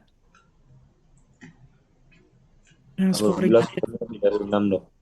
Sama dengan atau lebih dari 6. Betul, apabila scoringnya itu lebih dari atau sama dengan 6. Kalau misalkan skornya kurang dari 6, otomatis kita bilang dia bukan TB klinis nggak? Kalau kurang dari 6. Bukan lebih keras. Lihat dulu ada kontak atau enggak. Iya, kita tetap ya ingat ya kalau diagnostik pada Oh, anak tes masuk. tetap kemungkinan terbesarnya itu tetap kita pikirkan. Jadi walaupun skornya kurang dari 6, tapi ada kontak atau uji tuberkulin atau IGRA positif ya atau ronsen toraks sugestif TB paru ya, kita tetap dominannya ngarahinnya tetap ke TB paru dulu ya. Tetap dominannya ngarahinnya ke sana dulu ya. Bisa jadi satu pada saat mantuk stres dia nggak maksimal ya, imunnya dia lagi jelek dan lain sebagainya, akibatnya nggak terbentuk, gejalanya cenderung ngumpet ya, gejala batuknya, gejala demamnya, atau gejalanya tidak terevaluasi dengan baik ya. Biasanya tuh pada yang ronsennya jelek-jelek ya, anak-anak nih ronsennya jelek banget gitu ya, tapi gejalanya itu nggak khas karena ibaratnya gejalanya ngumpet. Terus waktu dites apa namanya tuberkulin, kondisinya lagi nggak bagus secara imunitas, jadi tidak terbentuk si undulasinya secara maksimal gitu ya. Jadi tetap harus kita pertimbangkan dulu dia sebagai ini TB paru secara klinis ya. Tapi kalau misalkan emang clear nih sekiranya nggak ada kontak dan lain sebagainya ya, nanti akan dipertimbangkan balik lagi kepada dokter yang memeriksa ya. Kalau misalkan menurut dokter yang memeriksanya tetap kuat ke arah TB, tetap terdiagnosis sebagai TB klinis ya. Jadi kalau pada anak tuh kayak gitu ya, jadi nggak boleh langsung bilang enggak gitu. Jangan dulu. Pokoknya sampai mentok sekiranya memang udah terbukti bukan itu, baru kita bilang itu bukan ya. Tapi kalau selama kita masih yakinnya ke arah sana, kita anggap dia masih di situ dulu gitu ya. Bahkan sampai 3 kotak pun ya. Satu, dua, tiga ini ujung-ujungnya ke arah TB klinis gitu ya. Ngerti nggak sampai sini? Paham.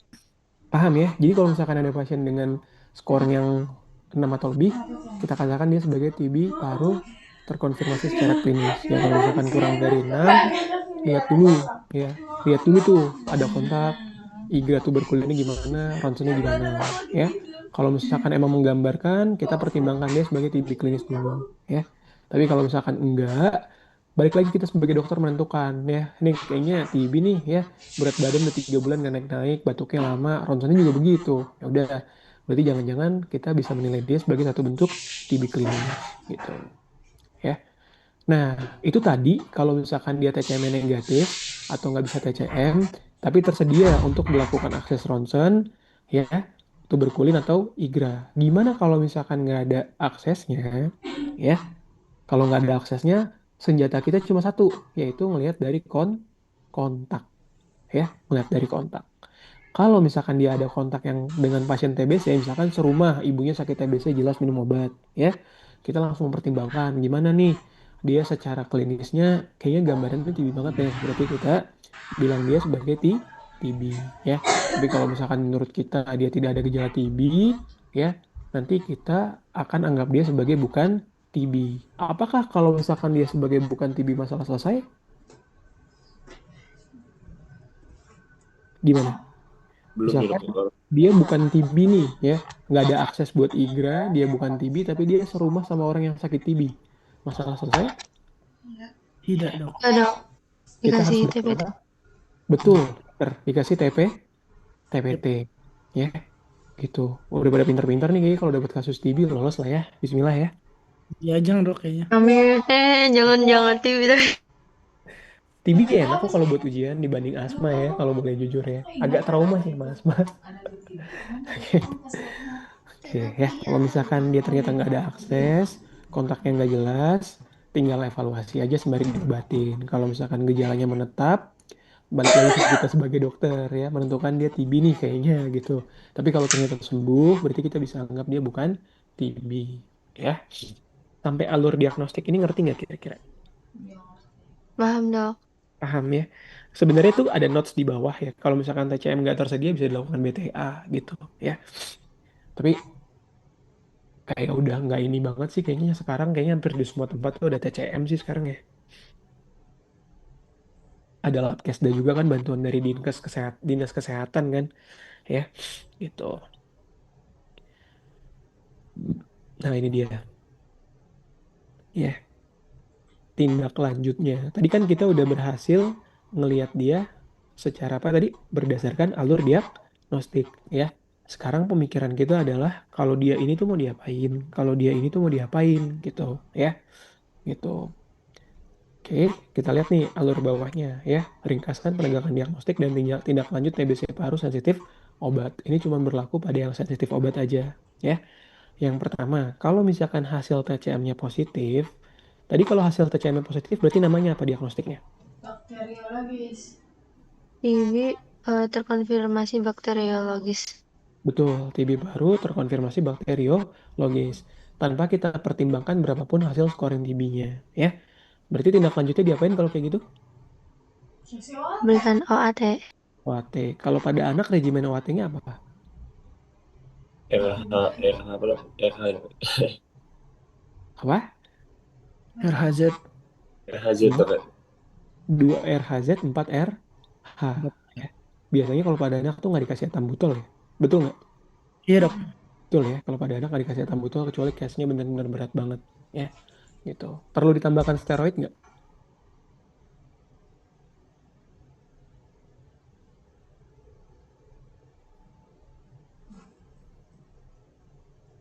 Steroid hanya diberikan pada TB ekstrak paru ya, terutama itu yang meningitis ya, meningitis TB itu baru ditambahkan steroid biasanya ya.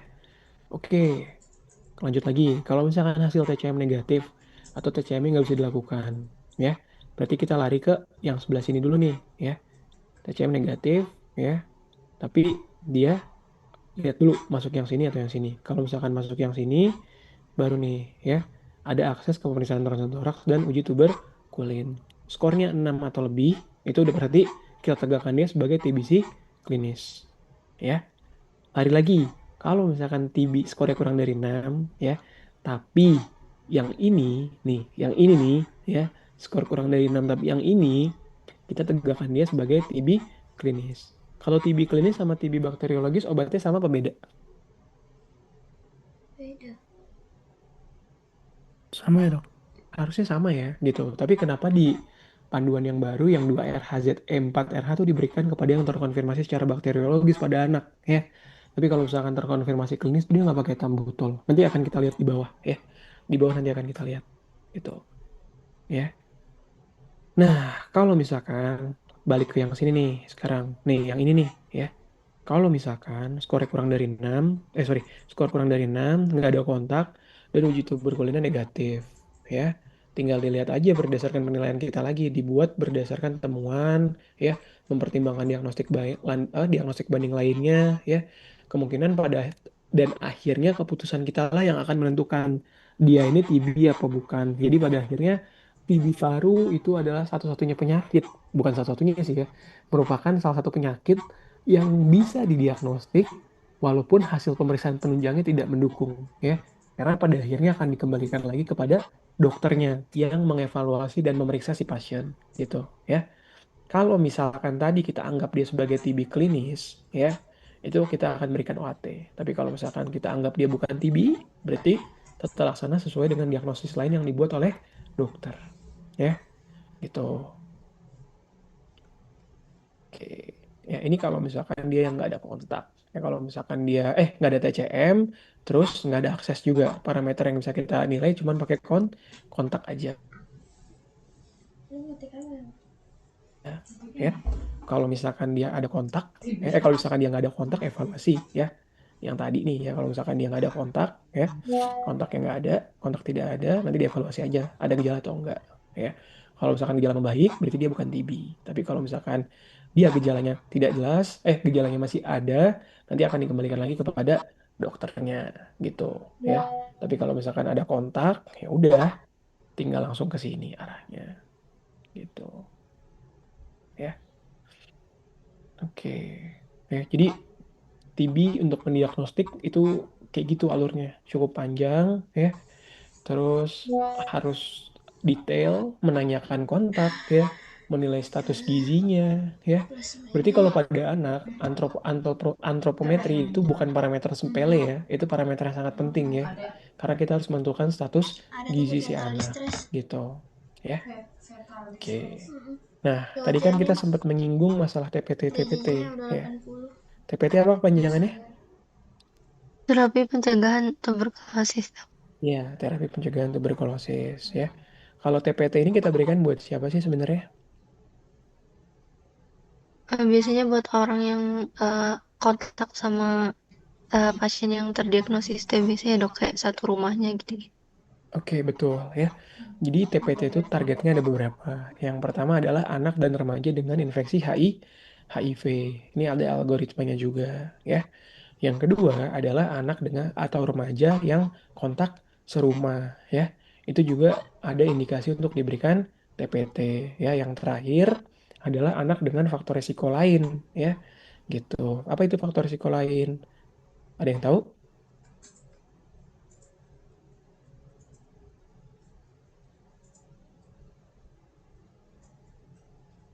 Ada yang tahu nggak faktor resiko lain itu apa? Ih, Mei, aku belum mandi. Mending mandi dulu atau enggak? Mandi dong. Ini ya, Sekarang aja udah udah. ada di sini ya. Anak dengan faktor resiko lain ya. Jadi dia kok agak aneh nih ya gambaran ronsennya kah ya? Apa eh, pokoknya kondisi-kondisi yang menggambarkan kita curiga dia tuh mepet-mepet ke arah TB gitu ya. Itu kondisi lain, faktor risiko lain ya. Ini ada algoritmanya tiap apa namanya? Tiap kondisi ya. Intinya TPT itu bisa diberikan pada orang dengan apa namanya dengan sakit HIV ya. Syaratnya yang pertama dia nggak ada gejala TB paru dulu, nggak ada gejala TB paru, terus nggak ada kontraindikasi diberikan TPT, langsung diberikan TPT. Ya tapi kalau misalkan dia ada gejala TB paru, TCM dulu. Kalau TCM positif ya buat apa dikasih TPT ya? Itu berarti dia langsung terkonfirmasi secara bakteriologis ya. Kalau TCM negatif atau nggak tersedia atau jangan-jangan apa namanya pasiennya nggak mau untuk DCCM gitu misalnya ya itu ronsen toraks ya gitu. Kalau misalkan ronsen toraksnya aman, ya balik lagi ke dokternya gimana. Kalau menurut dokternya bukan TB, berarti dia masuk ke sini ya. Gitu. Lihat ada kontraindikasi nggak buat diberikan TPT. Kalau nggak ada, dikasih TPT-nya. Gitu ya. Kamu belum Kalau mandi? misalkan ada kontak serumah Enggak ya, dong. ini mau nggak mau sih sebenarnya ini ya apa namanya harus hati-hati banget ya gitu. Tinggal Kamu lihat mau aja bobo kalau dulu misalkan dia enggak? ada gejala TBC, Mei, lari ke yang tadi ke algoritma jam diagnostik satu. ya. Tapi kalau misalkan nggak ada, tinggal lihat umurnya aja. Kalau kurang dari 5 tahun, nggak ada kontraindikasi TPT, udah langsung kasih TPT ya. Tapi kalau misalkan lebih daripada 5 tahun, kita bisa lakukan Turun ya ronsen dulu sekali ya. ya. Pakai patokannya ronsen Lo aja mau ya. begadang boleh. Ronsen dulu kalau misalkan ronsennya ternyata sugestif TB, Paling aku sampai jam TCM 12, ya jam gitu. setengah satu Kalau bangunnya misalkan telat. dia Iya TCM-nya takutnya positif, nggak ada yang bangunin udah mama. larinya ke TB. Setengah Ini satu. sebenarnya lari ke algoritma yang tadi sih Setengah satu. ya. Lari ke algoritma yang tadi sampai Seingat ujungnya aku nanti kalau misalkan dia bukan TB karena dia ada kontak, berarti kita langsung berikan TPT gitu ya. Tes IGRA dulu, sorry, tes IGRA dulu. Lari ke yang tadi tes IGRA ya gitu. Baru dia TPT Oh ya. iya. Nah, tapi Oh, tadi kalau kan dia misalnya kalau stres dia dokter itu nih. merupakan yang Ya apa itu namanya kamu nggak bukan mabuk. nih ya, tidak Terus sugestif lagi TPT apa namanya karena lagi TBC ya PSO. atau tidak tersedia, kita langsung TST ya. Oh, dia Pakai tes scoring tuberkulosis atau IGRA. Kalau misalkan Ya positif, kan? berarti dia lari ke sini ya. Tapi kalau misalkan Ternyata negatif tuh atau tidak jamnya bersedia, hari berarti dia habis ke ya sini guys. ya. Nah, uniknya Hari ini kita masa lakukan masa. pada pasien yang Terus aku justru juga tidak ada habis gejala hari ya, bukan habis yang ada foto gejala, ikan. tapi Berarti di yang hari tidak ada di gejala, jam tidak ada 12 dong. gejala, tapi ada kontak Emang ya ada ya? gitu. Agak Aku anehnya gitu dari ya diri karena kita sebenarnya screening untuk memastikan bahwa dia bukan sakit TB ya sebenarnya kan. kalau kayak gitu Kalau gampang misalkan dia kok. ada gejala, ada kontak, hasilnya positif ya itu berarti kalau kan TB ini pasti terkonfirmasi banyak klinis. kasusnya. Kalau ini Maksudnya dia kok ininya banyak malah pasien gitu menggambarkan ke loh, arah walaupun ini kasusnya ya itu apa aja namanya tapi itu ke banyak. arah TB tapi gejalanya enggak, Gua ini kan bukan TB berarti nih gitu ya. dan Berarti kita berikan anaknya TPT udah gitu ada udah ya. ada anamnesis Ini yang ada faktor risiko di lain IGD gitu. kebanding yang Apa sih TPT itu yang dikasih apa TPT? Obatnya apa? Ya, Mai. Ada yang tahu nggak? Itu dia. Rifampicin dok. TPT itu ya biasanya sekarang regimen yang paling dipakai itu 6H ya. Isoniazid diberikan selama 6 bulan. Itu yang Mai, paling sering kalau diberikan ya berdoa gitu. Dikasih terus intinya ya Mai karena dia kan banyak. satu kontak ya. Semoga nggak ada 6 penyakit. bulan parameter orang itu minum Semoga OAT juga ya, beliau orang yang kontak eratnya itu aman. gitu. Oke. Hmm. nih ya, ingat ya kalau misalkan TB paru tuh pembesaran kelenjar hilus atau paratrakeal dengan atau tanpa infiltrat ya. Jadi kalau misalkan yang tadi saya bilang tuh yang masalah fokus gon itu ya, itu tuh kelenjar getah bening yang di situnya tuh ya, yang di tepi-tepi jantung itu loh ya, hilus tuh yang di tepi-tepi jantung itu bengkak. Nah itu kita curiga kalau misalkan dia tuh sakit TBC paru gitu ya. Jadi hati-hati banget gitu.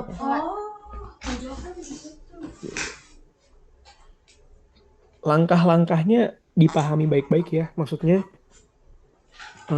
kalau misalkan dia TB terkonfirmasi secara TCM positif, berarti dia TB terkonfirmasi bakteriologis. TCM-nya negatif, tapi skornya 6 atau lebih, berarti dia terkonfirmasi secara klinis. Ya, TCM-nya negatif, skornya kurang dari 6, tapi IGLA positif, ronsen gambarannya TB, ya. Terus scoring tesnya apa namanya? Kontak positif, yaitu berarti kita lihat dulu, kita balikin lagi secara penilaian kita dengan klinisnya. Kalau misalkan memang dia ngarah ke TB, pada akhirnya penilaian kita berarti dia TB terkonfirmasi secara klinis ya. TB terkonfirmasi secara apapun akan kita berikan OAT gitu ya. Selalu ingat kayak gitu. Oke ya. Tadi kan saya sempat nyinggung ya kalau TCM itu kan bisa menilai apa tadi? Sensitivitas daripada obatnya ya. Kalau misalkan obatnya itu hasilnya sensitif, ya udah tinggal kita kasih OAT regimen biasa aja ya. Tenang aja, nggak bakal ditanya sampai yang resisten kok. Ya karena yang resisten itu dari ranah dokter spesialis ya. Tapi kalian perlu tahu aja ya. Sekarang itu udah langsung bisa dites ya, rifampicin sensitif apa enggak gitu ya. Oke. Nih kita sekarang ngomongin tentang sananya. Nih ya. Lihat nih, kalau misalkan TB paru tidak terkonfirmasi bakteriologis, kita kasihnya 2 RHZ 4 RH ya. Ngerti nggak usah 2 RHZ 4 RH ini apa? 2 RHZ apa artinya? 2 RHZ itu 2 bulan dok. Iya, setelah 2 bulan dapatnya rifampicin, Isoniazid niacinamide, sama Virginamib. pirazinamide ya. Tapi kalau misalkan 4 RH berarti selama 4 bulan fase lanjutan dapatnya rifampicin sama isoniazid ya. Gitu. Terus TB kelenjar intratoraks tanpa obstruksi saluran respiratori sama TB kelenjar sama ya. TB paru pada usia remaja lewat dari 15 tahun tanpa memandang klasifikasi dan keparahan. Usia lebih dari 15 tahun udah bisa diberikan etambutol ya. Berarti 2 RHZT 4 RH ya. Nah, yang ini ya, TB paru terkonfirmasi bakteriologis, TB paru kerusakan luas, TB paru dengan HIV, TB ekstra paru kecuali TB miliar, meningitis TB dan TB tulang itu juga pakai 2 RHZT 4 RH ya. Kalau TB miliar, meningitis TB dan TB tulang itu pakainya 2 RHZT 10 RH. Berarti dia pengobatannya selama 12 bulan atau satu tahun ya. Nah, yang perlu kalian ingat sekarang adalah dosisnya. Mau nggak mau, dosisnya harus bisa. Kenapa? Karena TB pada anak tanpa komplikasi itu SKDI-nya 4. 4 itu artinya dokter umum harus bisa tata laksana sampai tuntas ya. TB paru ini harus tuntas di puskesmas ya, yang tanpa komplikasi ya. Kecuali dia dengan komplikasi gitu ya. Oke, sekarang mulai dari rifampicin. Rifampicin itu dosisnya 10 sampai 20 mg per kilogram berat badan per hari, ya. Maksimalnya itu 600 mg. Berarti kalau berat anaknya itu 20, berapa dapatnya kira-kira?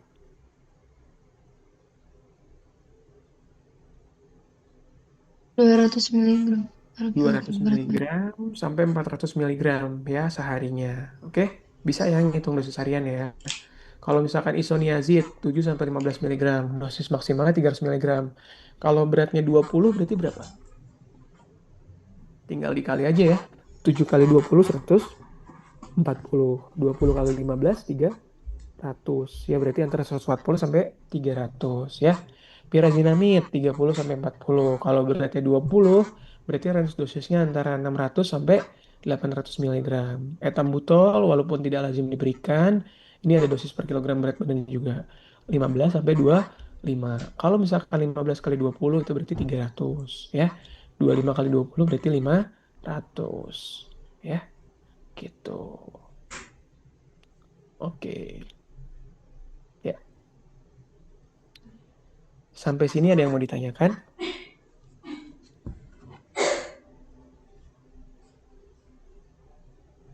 Dok mau nanya, Hmm. kan tadi kan TB kan banyak dok ya, ada yang TB spondilitis, Mhm. terus TB otak meningitis gitu-gitu. Itu terlaksananya tetap sama juga dok ya, Jadi, dikasih RHZE juga. iya, jadi kalau misalkan TB ekstra paru ya, kecuali yang TB miliar, meningitis sama TB tulang, ya, itu regimennya 2 RHZT, 4 RH, ya. Tapi kalau misalkan TB ekstra parunya meningitis, TB tulang spondilitis, atau TB miliar, itu pakai 2 RHZE, 10 RH, ya. Kalau misalkan dia TB apa ya? TB usus gitu misalkan, ya, dia pakainya ini, ya. Terus, eh, pernah dengar TB mata nggak sih? Infeksi Mycobacterium pada mata. Itu ada juga loh kasusnya, ya di RSCM tuh ada kasusnya juga ya pakai regimennya ini ya TB pada saluran urin juga pakai regimennya ini gitu ya pokoknya TB paru TB ekstra paru kecuali tiga ini ya pakai regimennya ini kalau masuk dalam yang tiga ini pakai regimennya langsung turun ke bawahnya gitu ya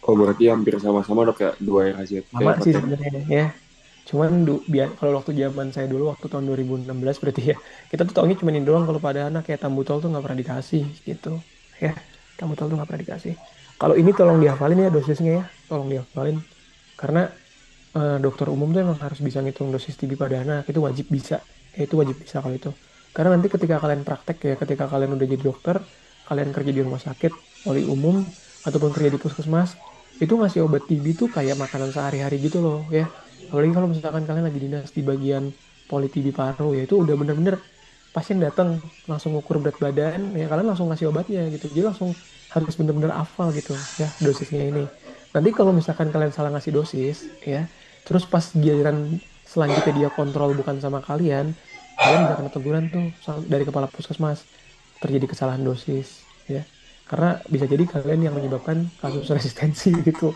jadi harus hati-hati ya ini benar-benar hati-hati banget ya terkait masalah dosis gitu ya pasti kan nanti dia kontrol lagi bulan depan kan buat ngambil obat kan nah pas dia kontrol lagi ngeliat berat badan sama dosis sebelumnya kok nggak kena nih dosisnya gitu terus dilihat siapa dokter yang ngasihnya misalkan amit-amit dokter A dokter B dokter C gitu tuh masuk tuh ke laporan Dinkes tuh ada salah dosis gitu wah itu bahaya deh ribet ya hati-hati nih masalah obat TB paru gitu mungkin kalau buat ujian sih ya ditanya juga cuman kalau buat nanti practically ini bener-bener kalian harus menguasai banget deh ya gitu. Ada lagi yang mau bertanya terkait masalah TB paru? Kalau TB sih pasti yang ditanya udah alur diagnostik sama obat sih. Itu pasti tuh. Pasti deh.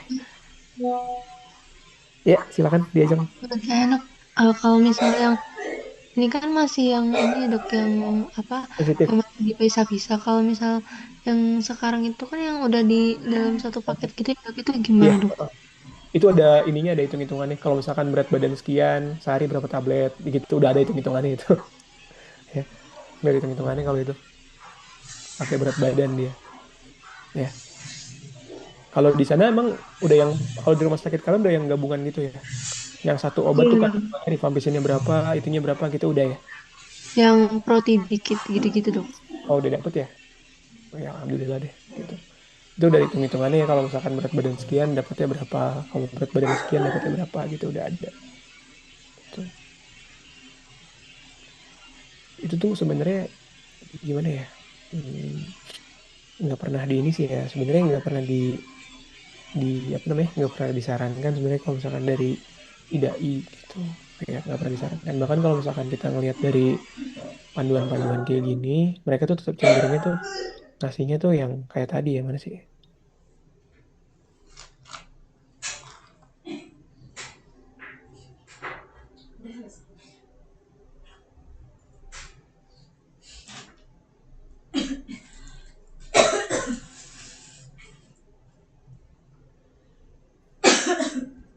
Oh mau nanya lagi dok, Boleh. penjagaan TB itu berarti kalau misalkan anaknya kena TB dok ya, itu mau penjaganya bisa dari vaksin TBC setelah kena TB-nya atau sebelum kena TB-nya dulu udah dikasih vaksin dok. Jadi Oh. misalkan anak kena TBC gitu, Hmm. nah terus dia tuh pas TB-nya tuh masih boleh dikasih BCG apa enggak dok? Kan Oke. katanya kalau misalkan yang BCG harus ini dulu kayak harus nunggu tes nanti dulu ya kan? Mm-mm, betul betul. Ah. Iya, jadi emang kalau syarat bukan kasih BCG di yang tahapan selanjutnya, ya yang udah bukan yang di awal kan kita tes mantuk dulu. Karena kalau misalkan dia lagi sakit TB paru, ya mantuk si ternyata positif, gitu kan udah sia-sia kita berikan BCG gitu ya. Nah, prinsipnya tuh gini ya. Kalau misalkan ternyata dia lagi sakit TB, ya buat apa lagi kita berikan vaksinasi TB paru, vaksinasi BCG gitu. Sedangkan dia sendiri udah lagi sakit sekarang. Ya kalau misalkan dia lagi sakit, buat apa lagi kita masukin kuman mycobacteriumnya lagi? Ya kan dia aja lagi sakit sekarang. Berarti otomatis kita obatin aja ya. Nah, vaksin TB itu kan termasuk dalam imunisasi dasar lengkap juga ya, masuk dalam program pemerintah gitu ya. Hafal nggak dosis-dosis vaksin? Disuruh ngafalin nggak sih? Eh, beberapa dokter dok, Ya, kayaknya yang beberapa. nggak disuruh ngapalin deh, Oh, kayaknya nggak nyuruh disuruh kayak. ngapalin. Ya kalau zaman dulu tuh disuruh ngapalin tuh kelas-kelas tahu pas ujian juga nggak ditanya, tapi disuruh ngapalin aja gitu tiba-tiba udah meluap aja gitu ya. Jadi TB itu masuk TB, hepatitis B, polio, DPT dan lain sebagainya itu masuk semua dalam program vaksin pemerintah ya wajib harus lengkap gitu ya. Tapi kalau misalkan orang udah divaksin TB, apa udah pasti dia nggak akan ketularan TB? Tetap bisa. Masih bisa kena dok ya. Bisa kena juga ya sebenarnya gitu ya. Jadi emang agak rumit untuk TB sendiri. Jadi TB ini memang eh, pencegahan aktif melalui vaksin itu juga nggak terlalu efektif, bukan nggak terlalu efektif ya. Cuman ya karena yang menularkan jauh lebih gila daripada yang ditularkan, jadi kesannya itu kayak vaksinnya nggak terlalu efektif gitu. Ya kan kan kalau TB itu kan yang nularin kan orang dewasa gitu ya. Secara pengeluaran dropletnya sangat banyak, virulensinya tinggi, patogenitasnya tinggi ya. Jadi pemberian vaksin itu juga ya susah-susah gampang kalau misalkan dibilang dia bisa efektif, ya kalau lagi nggak ini aja, kalau misalkan yang dibuang di dalam dropletnya mungkin nggak terlalu dominan gitu ya, atau si imunitas anaknya lagi bagus gitu ya, gitu. Sebenarnya kalau misalkan kalian sadar ya, kalau misalkan kalian notice ya, Nanti deh sholatnya sebenarnya nggak ada pencegahan jam TB. 12. Nggak ada pencegahan TB Bohong sebenarnya. nggak? Kenapa saya berani bilang nggak ada pencegahan TB? Ya, maksudnya ini nggak ada pencegahan yang pastinya gitu ya. Kenapa? Karena ketika ada kontak erat di rumah kita dia sakit TB, itu anak langsung dikasih yang namanya TPT, ya, langsung dikasih obat gitu, Nanti langsung kalau dikasih ini keluarin isoniazid aja ya boleh. gitu, ya. Jadi emang kalau misalkan ada orang dewasa yang sakit di rumah kita sakit TB, udah deh mau nggak mau untuk sementara waktu nggak bisa tinggal serumah dulu deh sama sama anak kecil gitu. Untuk sementara waktu nggak bisa deh. Daripada ketularan si anaknya kasihan kan gitu. Ya. Dan anaknya pun harus minum TPT terus kan tiap hari kan. Gitu. Oh, efek samping obat apa gitu efek sampingnya? Rifampicin, isoniazid, pyrazinamide, sama etambutol. Ya, yang rifampicin yang kayak buang air kecil jadi kemerahan itu ya dok. Ya, rifampicin efek sampingnya pipisnya berwarna kemerahan ya. Terus kalau pyrazinamide, rifampicin sama isoniazid dia hepatotoksik. Tapi yang paling utama tuh pyrazinamide ya. Kalau etambutol tuh dia bisa ngerusak persarafan mata. Makanya dia nggak dikasih buat anak kecil gitu. Khawatirnya bisa bikin kebutaan gitu ya. Itu mesti diperhatikan juga. Terus pyrazinamide itu juga neurotoksik juga dia sifatnya ya. Suka bikin neuritis perifer juga. Tapi mesti diperhatikan juga efek sampingnya ya. Itu. Kalau pada dewasa sih pyrazinamide itu pemberiannya dibarengin dengan vitamin B6 sih biasanya. B6, B12. Gitu. Kalau pada anak dikasih streptomycin nggak?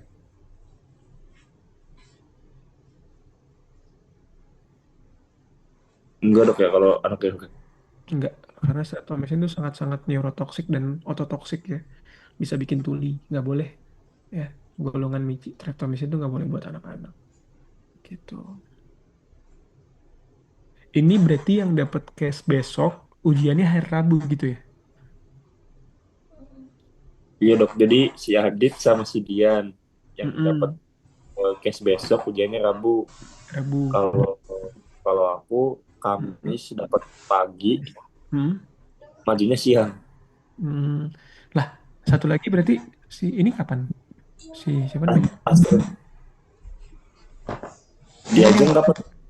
Ulida sama dia aja. Kalau kalau saya ini dok hari Rabu dikasih paginya terus siangnya maju. Oh, iya iya iya. Oke oke oke. Kalau yang Wulida sama Hanifah Hmm? Kamis itu dong, nggak tahu tapi tuh. sama kayak sudah kayaknya semoga deh. Kasihnya pagi, tapi majunya Oh, nanti siang. Siang, oke oke oke. Iya, iya.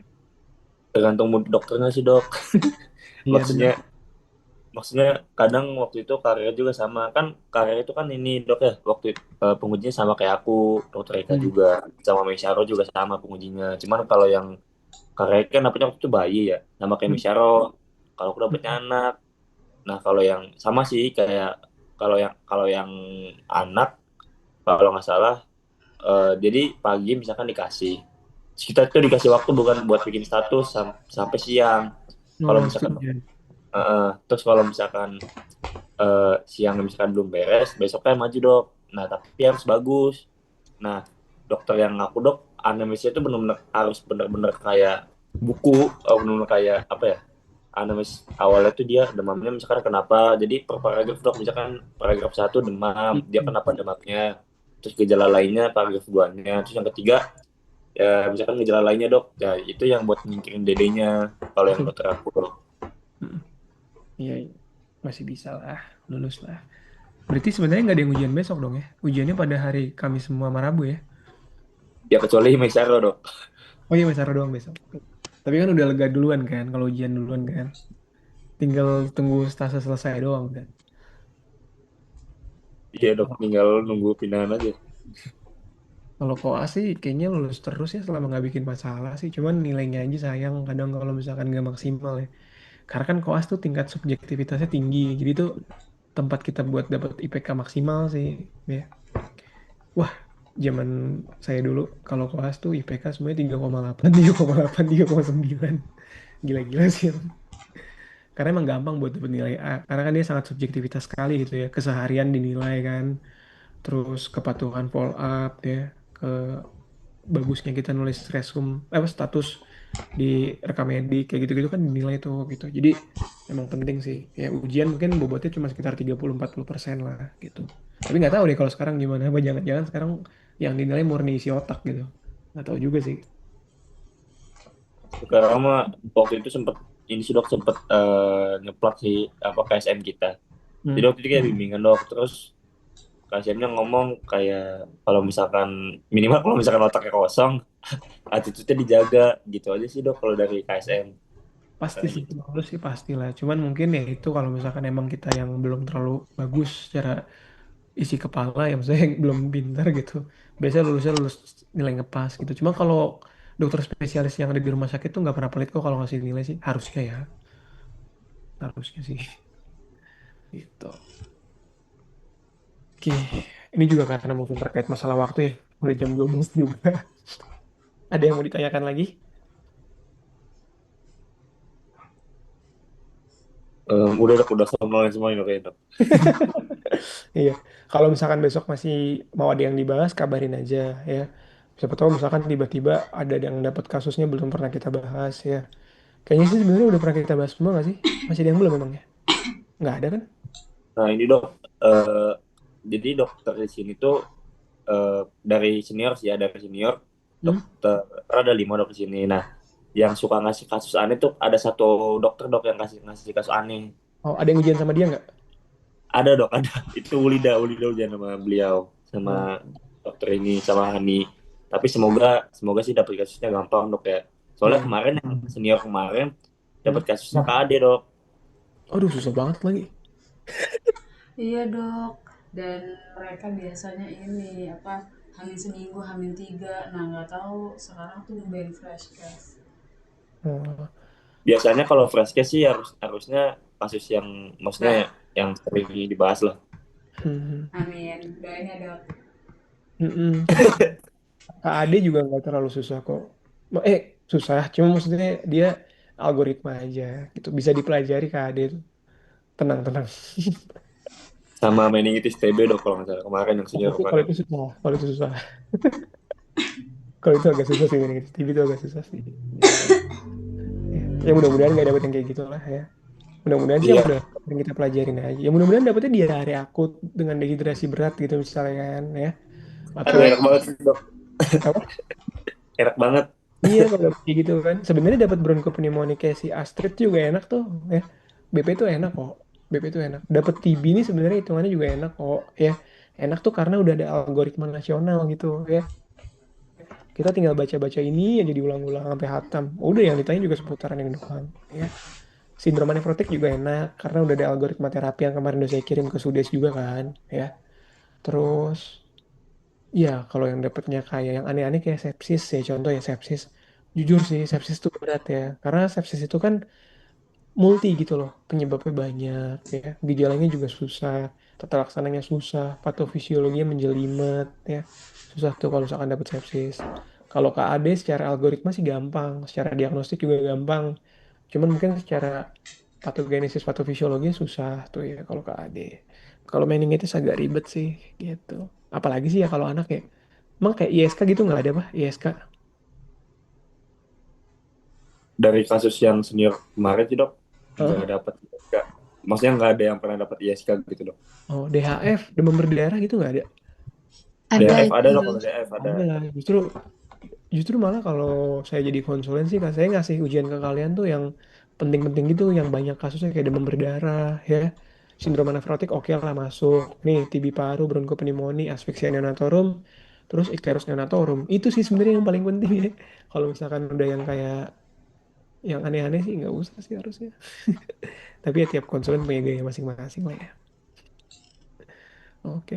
Ya paling gitu aja. Nanti kalau misalkan memang ada kasus yang masih mau dipelajarin boleh. Tapi mungkin kan kalian dapat kasusnya pagi. Kalau bisa kasih tahu dulu paginya dok mau bahas ini dong dok gitu. Jadi biar saya nanti bisa nyiapin kayak gininya nih. Bisa nyiapin algoritma atau PPT-nya. Terus kalau bisa mungkin ya jangan terlalu malam juga ya biar nggak terlalu somnolen lah gitu. Oke deh. Ada yang mau ditanya lagi? Udah dok, mungkin ya doain dok dapat tivoid. Iyalah, mudah-mudahan dapetnya gampang-gampang aja lah. Ya mudah-mudahan tifoid, DHF gitu-gitu aja ya. Mudah-mudahan. Kalau tifoid nanti mau nggak mau harus belajar antibiotiknya deh. Ya, antibiotik dipahamin tuh. Oke dok. Yang Oh, ini pertama gitu dok ya. iya, yang kemarin itu kan udah ada tuh di berapa ya, PDF-nya. Oke deh. Sip. Sukses ya ujiannya. Bismillah ya. Bismillah dok. Aduh, Oke, deg-degan oke. dikit. Oke deh. Sip. Gitu aja mungkin ya untuk pertemuan sekarang. Nanti kalau misalkan ada yang mau ditanya silahkan tanya aja.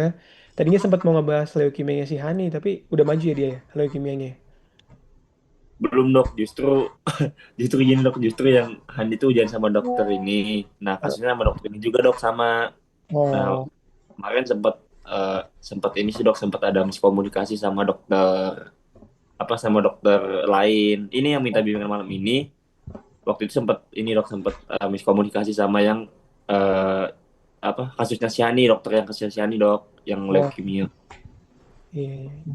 Ya, sering terjadi lah itu di dunia perkuasaan lah, miskomunikasi masalah jadwal ya. Aman lah kayak gitu.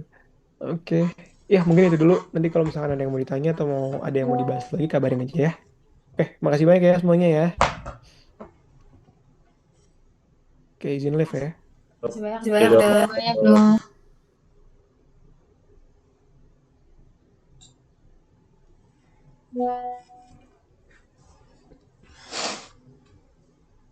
Ya, ini